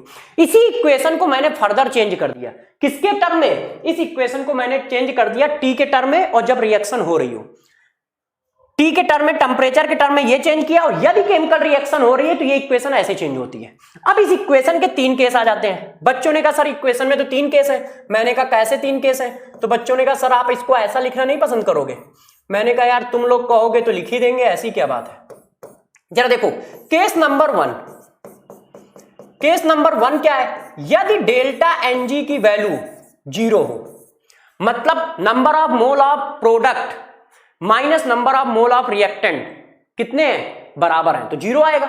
डेल्टा एनजी गैस के मोल लोगे, जब डेल्टा एनजी 0 आएगा तो जरा बताना सिस्टम की इंथैल्पी सिस्टम की इंटरनल एनर्जी के बराबर होगी। यदि कहीं पर कोई केमिकल रिएक्शन हो रही है और डेल्टा एनजी की वैल्यू 0 है तो उस सिस्टम की इंथैल्पी चेंज और उस सिस्टम का इंटरनल एनर्जी चेंज दोनों की वैल्यू सेम आएगी। केस नंबर 2, यदि किसी केमिकल रिएक्शन में यार दोस्त ऐसा हो गया तो डेल्टा एनजी की वैल्यू ग्रेटर देन 0 हो गई, या कह सकते हो पॉजिटिव हो गई, तो क्या होगा, तो यार आप लोग जानते ही हो डेल्टा यू में कुछ जुड़ रहा है ना, प्लस हो रहा है ना। अब डेल्टा यू में कुछ जुड़ रहा है तब वो बराबर हो पाता है किसके, डेल्टा एच के। इसका मतलब d H equal to d H greater than d U होगा। केस नंबर 3, यदि कोई केमिकल रिएक्शन इस तरह से हो रही हो कि यार उसका डेल्टा एनजी जो आ रहा है वो लेस देन 0 आ रहा है या निगेटिव वैल्यू आ रहा है, ऐसी सिचुएशन में क्या होगा, ऐसी सिचुएशन में तुम ये कह रहे हो कि डी यू में कुछ कम कर रहे हो, और डी में जब कुछ माइनस कर दिया जाता है तब वो डीएच के बराबर होता है। इसका मतलब क्या है, डीएच छोटा है और डीयू बड़ा है। तो बहुत सारे क्वेश्चन ऐसे आते हैं कि इनमें से कौन सी रिएक्शन के लिए enthalpy change of system is greater than internal energy change, तो यही निकालोगे। क्या निकालोगे, डेल्टा एनजी निकालोगे दोस्त। क्या निकालोगे, डेल्टा एनजी निकालोगे। गौर समझो, डेल्टा एनजी डिसाइड करता है कि किसी भी केमिकल रिएक्शन की इंथैल्पी चेंज ज्यादा है या इंटरनल एनर्जी चेंज ज्यादा है, और उनके बीच में क्या रिलेशन है, इस तरह से। ठीक है, इतनी बात समझ पाए इंथैल्पी के लिए? इंथैल्पी एक इंपॉर्टेंट पॉइंट है, ध्यान रखिएगा। अब इस जगह पे एक और नोट डाल के बता देता हूं, ध्यान रखिए। वो नोट क्या है, गौर समझो। DH इक्वल टू होता है DU प्लस PdV, मगर ये गैस के लिए होता है। यदि हम लिक्विड ले लें, for liquid and solid, liquid and solid, यदि मेरे दोस्त लिक्विड एंड सॉलिड ले लोगे तो DU की वैल्यू जो होती है वो टेंड्स टू 0 होती है। यदि फिजिकल स्टेट चेंज नहीं हो रहा है, नो फिजिकल स्टेट चेंज भी लिख देता हूं, नो फेज चेंज। जरा मेरे से बताना, एक जगह पे पानी है 10 डिग्री सेंटीग्रेड पर है, उसी पानी का टेंपरेचर बढ़ा के 20 डिग्री सेंटीग्रेड कर दिया है, तो जरा बताना वॉल्यूम में कितना चेंज आया होगा? फिजिकल स्टेट चेंज नहीं हुआ है, नहीं तो मार खा जाओगे। ध्यान रखना, क्या 10 डिग्री सेंटीग्रेड पर लिक्विड है, उसी लिक्विड का टेंपरेचर बढ़ा के 20 डिग्री सेंटीग्रेड कर दिया है। अब है दोनों सिचुएशन में लिक्विड ही, तो डेल्टा V कितना आ रहा होगा? टेंड्स टू 0 ही तो आ रहा होगा। तो जरा ध्यान दो, यदि कहीं पर सॉलिड है और लिक्विड है और फेज चेंज नहीं हो रहा है, तो DH लगभग बराबर होगा DU के। DH क्या होगा, सॉरी दोस्त कहां पे पहुंच गए, हाँ, DH क्या होगा, लगभग बराबर होगा DU के। किसी ने कहा ऐसा कैसे, तो जरा यार अच्छे से देखो, जब फिजिकल स्टेट चेंज नहीं होगी तो dV की वैल्यू क्या होगी, टेंड्स टू 0, और जब टेंड्स टू 0 का मल्टीप्लाई करोगे तो ये दोनों आपस में बराबर ही तो लगेंगे लगभग यार, है कि नहीं? तो इस बात का भी जरा ध्यान रखें, ये भी एक इंपॉर्टेंट पॉइंट है। बात समझ पा रहे हो? ऐसा क्यों लिख रहा हूं, सॉलिड और लिक्विड का तुम टेंपरेचर बढ़ाओगे तो वॉल्यूम में चेंज नहीं आएगा, क्योंकि तुमने फिजिकल स्टेट चेंज नहीं किया है। यदि वो लिक्विड वेपर में कन्वर्ट हो तो dV बहुत बड़ा आएगा, और वो सॉलिड से वेपर में जाए तो dV बहुत बड़ा आएगा, मगर सॉलिड से सॉलिड में जा रहा है, लिक्विड से लिक्विड में जा रहा है, तो चेंज इन वॉल्यूम क्या होगा, tends to 0। No phase change लिख दिया है पहले, ध्यान रखना। तो ये आपस में क्या होंगे, बराबर होंगे। इस बात को समझ पाए, DH की इंफॉर्मेशन समझ पाए, DU की इंफॉर्मेशन समझ पाए। ध्यान रखिए, यदि आप केमिस्ट्री का काम कर रहे हो तो दो जगह पे बड़ा फोकस होना चाहिए, एक DU पर फोकस होना चाहिए, एक DH पर फोकस होना चाहिए, और वर्क पर तो फोकस होना ही चाहिए। और वर्क पर फोकस बच्चों का पहले से ही होता है, क्यों? क्योंकि फिजिक्स वाले सर फोकस करा के जाते हैं। तो केमिस्ट्री के लिए इन पर फोकस रखो, वर्क पर फोकस फिजिक्स वाले सर ही करा देंगे, वहां से चुरा लेना वर्क और यहां पे चिपका देना, आंसर आ जाएगा, टेंशन नहीं होगा। ठीक है, तो जरा समझ पाए DU क्या है, DH क्या है, दोनों पर इसीलिए मैंने ज्यादा फोकस किया है। वैसे तो अभी वर्क पर भी फोकस करना बाकी है। तो जरा देखो यार, इतनी बातें आपको चिपकाई हैं, अब इन बातों को थोड़ा सा आगे ले चलते हैं। ठीक है यार, देखो एक और हेडिंग पढ़ते हैं जिसका नाम क्या है, स्पेसिफिक हीट। देखो स्पेसिफिक हीट के बारे में डिटेल करते हैं। अभी आप लोगों ने सोचा होगा सर ने वर्क का कोई फार्मूला तो पढ़ाया ही नहीं, वो लास्ट में पढ़ाऊंगा। उसका रीजन है, उससे तुम समझ पाओगे कि किस सिचुएशन में क्या लगाना होता है, क्योंकि केमिस्ट्री में 4 चीजें पूछी जाएंगी। एक क्वेश्चन में हमसे 4 बातें पूछ सकता है, एक इंथैल्पी चेंज, एक इंटरनल एनर्जी चेंज, एक वर्क, एक हीट। तो पहले सबके बारे में जान लोगे तभी तो लगा पाओगे। यदि आधा अधूरा जानोगे तो अप्लाई कैसे करोगे? क्योंकि किसी भी क्वेश्चन में 4 बातें हमसे पूछेगा, वो या तो इंथैल्पी चेंज पूछेगा, या इंटरनल एनर्जी चेंज पूछेगा, या वर्क पूछेगा, या हीट पूछेगा। तो सबसे पहले सबके बारे में पढ़ तो लो। आपने क्या पढ़ लिया, डेल्टा H भी पढ़ लिया, डेल्टा U भी पढ़ लिया, वर्क भी पढ़ लिया, हीट भी पढ़ ली, मगर अभी ये नहीं पढ़ा है क्या, हीट कैपेसिटी। हीट कैपेसिटी नहीं पढ़ोगे तो एडियाबैटिक प्रोसेस में वर्क नहीं निकाल पाओगे, है ना? तो हीट कैपेसिटी पढ़ के हम सारा वर्क एक साथ डील करेंगे। तो चलो यार दोस्तों डिस्कस करते हैं कि हीट कैपेसिटी क्या भला है। बहुत सिंपल है यार, देखो यार, किसी भी सब्सटेंस का 1 डिग्री सेंटीग्रेड टेंपरेचर बढ़ाओ और वो 1 ग्राम हो तो वो स्पेसिफिक हीट होता है। स्पेसिफिक हीट क्या है, total amount of heat required to raise 1 degree centigrade temperature for 1 gram of substance. ये देखो, the amount of heat required to raise the temperature of 1 gram of a substance by 1 degree is known as specific heat. मतलब क्या हुआ, 1 ग्राम आपने कुछ ले रखा है, उसका 1 डिग्री सेंटीग्रेड टेंपरेचर बढ़ाना है, और उसके लिए जितनी हीट दोगे ना वही स्पेसिफिक हीट है। क्या, 1 ग्राम आपने सिस्टम ले रखा है, सिस्टम मतलब लिक्विड, सॉलिड, गैस, कुछ भी हो सकता है ना। 1 ग्राम आपने सिस्टम ले रखा है, सब्सटेंस ले रखा है, उसका 1 डिग्री सेंटीग्रेड टेंपरेचर बढ़ाना है, और उसके लिए जो हीट देते हो उसी को क्या बोलते हैं, स्पेसिफिक हीट बोलते हैं। ये जनरली फिजिक्स में ज्यादा यूज किया जाएगा, केमिस्ट्री में कम। तो कितना फार्मूला होता है, Q equal to MS delta T। यहां पर आप CS जो लिखा है उसको चाहो तो आप ऐसे भी लिख सकते हो, कहीं कहीं पर उसको इस तरह से भी लिखते हैं, ये क्या है, यही है स्पेसिफिक हीट। स्पेसिफिक हीट, तो स्पेसिफिक हीट की डिफिनीशन समझे क्या, 1 ग्राम सब्सटेंस का 1 डिग्री सेंटीग्रेड टेम्परेचर बढ़ाने के लिए जो भी हीट सप्लाई करोगे वो स्पेसिफिक हीट होगी। और उसका फार्मूला क्या निकल के आएगा, Q equal to ms delta T. और बहुत सिंपल होता है, आराम से निकाल सकते हो, इसमें कुछ ऐसा नहीं है। देखो 1 ग्राम है तो कितनी हीट दे रहे हो, S। m ग्राम होगी तो कितनी हीट दोगे, ms। 1 degree centigrade temperature change कर रहे हो तो कितनी हीट दे रहे हो, ms। Delta T degree temperature change करोगे तो कितनी हीट दोगे, ms इंटू डेल्टा टी। बस यही हो गया Q। तुम क्या कह रहे हो कि m ग्राम सब्सटेंस है, उसका टेम्परेचर हम डेल्टा टी डिग्री बढ़ा रहे हैं तो कितनी हीट देनी पड़ेगी, Q equal to ms delta T, है ना, या Q इक्वल टू ms। ये को फार्मूला याद रख लीजिएगा, फिजिक्स में जरूरत है, केमिस्ट्री में कहीं नहीं पड़ेगा, यदि रेयर कहीं आ जाए तो आ जाए। अब अपने काम की चीज स्टार्ट करते हैं, हीट कैपेसिटी। हीट कैपेसिटी क्या है, the quantity of heat required to raise the temperature of system 1 degree centigrade. 1 degree centigrade temperature increase करने के लिए जो भी आप हीट देते हो वो हीट कैपेसिटी है। गौर से ध्यान रखना, यहां पे अमाउंट नहीं लिखा है, देख लो अमाउंट नहीं लिखा है। हीट कैपेसिटी क्या है, quantity of heat required to raise the temperature 1 degree centigrade. ठीक है, अमाउंट की बात नहीं की जा रही है, इसका मतलब अमाउंट फिक्स नहीं है। और अमाउंट फिक्स नहीं है, अब गौर समझो, अमाउंट फिक्स नहीं है तो जैसे ही तुम सिस्टम को आधा करोगे तो हीट कैपेसिटी अलग हो जाएगी। क्यों, क्योंकि ये वेरिएबल अमाउंट पे है। तुमने जैसे ही सिस्टम को आधा किया तो सिस्टम आधा हो गया तो अमाउंट आधा हो गया, अमाउंट आधा हो गया तो उसके 1 डिग्री सेंटीग्रेड के टेम्परेचर को बढ़ाने के लिए हीट अलग लगेगी। इसी वजह से हीट कैपेसिटी, ये इंपॉर्टेंट पॉइंट है, क्वेश्चन आता है, बच्चे यहां पे गड़बड़ करते हैं, तो गौर सुनिएगा। हीट कैपेसिटी जो होती है वो एक एक्सटेंसिव प्रॉपर्टी है।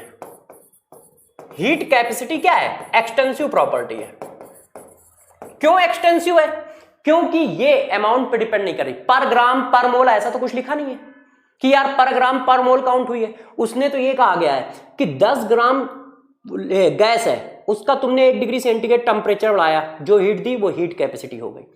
100 ग्राम गैस है, उसका तुमने 1 डिग्री सेंटीग्रेड टेम्परेचर बढ़ाया और जो हीट दी वो हीट कैपेसिटी हो गई। अब 100 ग्राम गैस को जब आधा करोगे तो उसका 1 डिग्री सेंटीग्रेड टेम्परेचर बढ़ाने के लिए वैल्यू अलग आएगी, है ना, बात समझ रहे हो ना, क्योंकि एक स्पेसिफिक अमाउंट पे काउंट नहीं की गई है। तो हीट कैपेसिटी एक एक्सटेंसिव प्रॉपर्टी है। अब मोलर हीट कैपेसिटी बताओ, तो जरा देखो यार, जब मोलर हीट कैपेसिटी लग जाएगी तो ये हो गया, मोलर हीट कैपेसिटी का मतलब हुआ हीट कैपेसिटी पर मोल। मोलर हीट कैपेसिटी का दोस्तों मतलब क्या हो गया, हीट कैपेसिटी पर मोल। क्यों, डिफिनीशन क्या है, 1 डिग्री सेंटीग्रेड टेम्परेचर बढ़ाना है 1 मोल सिस्टम का, 1 मोल गैस का। देखो, heat required to raise the temperature of 1 mole of system by 1 degree centigrade. अब आप 1 मोल सिस्टम का टेम्परेचर बढ़ा रहे हो तो यार आपने क्या कह दिया, हीट कैपेसिटी पर मोल। 1 मोल सिस्टम का टेम्परेचर बढ़ाने का मतलब क्या हुआ, हीट कैपेसिटी पर मोल। और हीट कैपेसिटी पर मोल कह दिया तो हीट कैपेसिटी कैसी है, एक्सटेंसिव वैल्यू। मोल कैसी है, एक्सटेंसिव वैल्यू। तो दो एक्सटेंसिव वैल्यू का रेशियो कैसा हो गया मेरे दोस्त, इंटेंसिव हो गया। तो जरा यहां पे ध्यान रखिएगा, मोलर हीट कैपेसिटी इंटेंसिव है, हीट कैपेसिटी एक्सटेंसिव है, क्योंकि हीट कैपेसिटी वेरिएबल अमाउंट की वैल्यू है और मोलर हीट कैपेसिटी पर मोल वैल्यू है। 1 मोल गैस और 1 मोल के लिए आप मोल क्या आएगा, नीचे आ जाएगा, तो हीट कैपेसिटी पर मोल लिखा है और हीट कैपेसिटी पर मोल मोलर हीट कैपेसिटी होता है। ठीक है, तो वो कैसा होगा, इंटेंसिव होगा। अब कहानी को, अच्छा फार्मूला बताना तो भूल ही गया, 1 मिनट और रुक जाओ यार, एक फार्मूला तो बता दूं। तो देखो यार, मोलर हीट कैपेसिटी का फार्मूला क्या होता है, Cm इक्वल टू होता है dq upon dt। Cm equal to dq upon dt, और ये बहुत सिंपल है, आप चाहो तो यहां से निकाल लो, m की वैल्यू 1 मोल लग दो, तो जब दोस्त 1 मोल लग दोगे तो ये Cm हो जाएगा और dt इसके नीचे आ गया। अब q अपॉन t लिखो, dt लिखो या dq अपॉन dt लिखो। मैंने कहा था q और dq केमिस्ट्री में बराबर चलेंगे, तो चाहे तो आप ये लिख दो और चाहे ये लिख दो, बात एक ही है केमिस्ट्री के हिसाब से, है ना। फिजिक्स वाले सर गुस्सा करेंगे, केमिस्ट्री वाले सर गुस्सा नहीं करेंगे इस बात पे। क्यों, क्योंकि उनका मानना अलग है कन्वेंशन के हिसाब से। तो ये देखो Cm इक्वल टू क्या है, dq अपॉन dt। कैसे निकाला, बहुत सिंपल है, m की जगह 1 मोल रख दिया, ये क्या हो गया, Cm हो गया, ये क्या हो गया, dt हो गया, ये क्या हो गया, dq हो गया, dt इसके नीचे चला गया, ये फार्मूला आ गया। अब आगे आ जाओ, ये अपने लिए सबसे इंपॉर्टेंट काम है, molar heat capacity at constant volume at constant pressure. Oh sorry, सभी बच्चों को पता है कि molar heat capacity at constant volume at constant pressure, तो ये क्या होता है, CV होता है, और ये दोस्तों क्या होता है, CP होता है।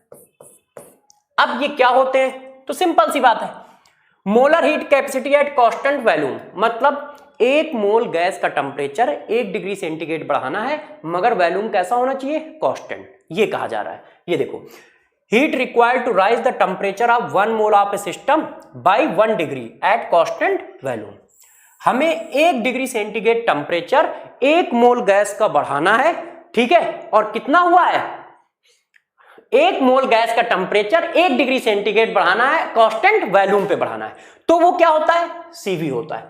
और 1 degree centigrade temperature constant pressure पे बढ़ाओगे तो वो क्या होगा, CP होगा, ठीक है। तो क्या हुआ, molar heat capacity at constant pressure, molar heat capacity at constant volume, दोनों का डिफरेंस समझ पा रहे हो। 1 मोल गैस या 1 मोल सिस्टम का टेम्परेचर 1 डिग्री सेंटीग्रेड बढ़ाओगे कांस्टेंट वॉल्यूम पे तो CV, 1 मोल सिस्टम का टेम्परेचर 1 डिग्री सेंटीग्रेड बढ़ाओगे कांस्टेंट प्रेशर पे तो CP। अब CP और CV की एक खास बात है, जरा उसको समझो। उसी फार्मूले को यदि हम चेंज करें तो यार ये ऐसे आया था, देखो अभी पीछे आया था, अब CV क्या है, कांस्टेंट वॉल्यूम पे है, तो वॉल्यूम कांस्टेंट है।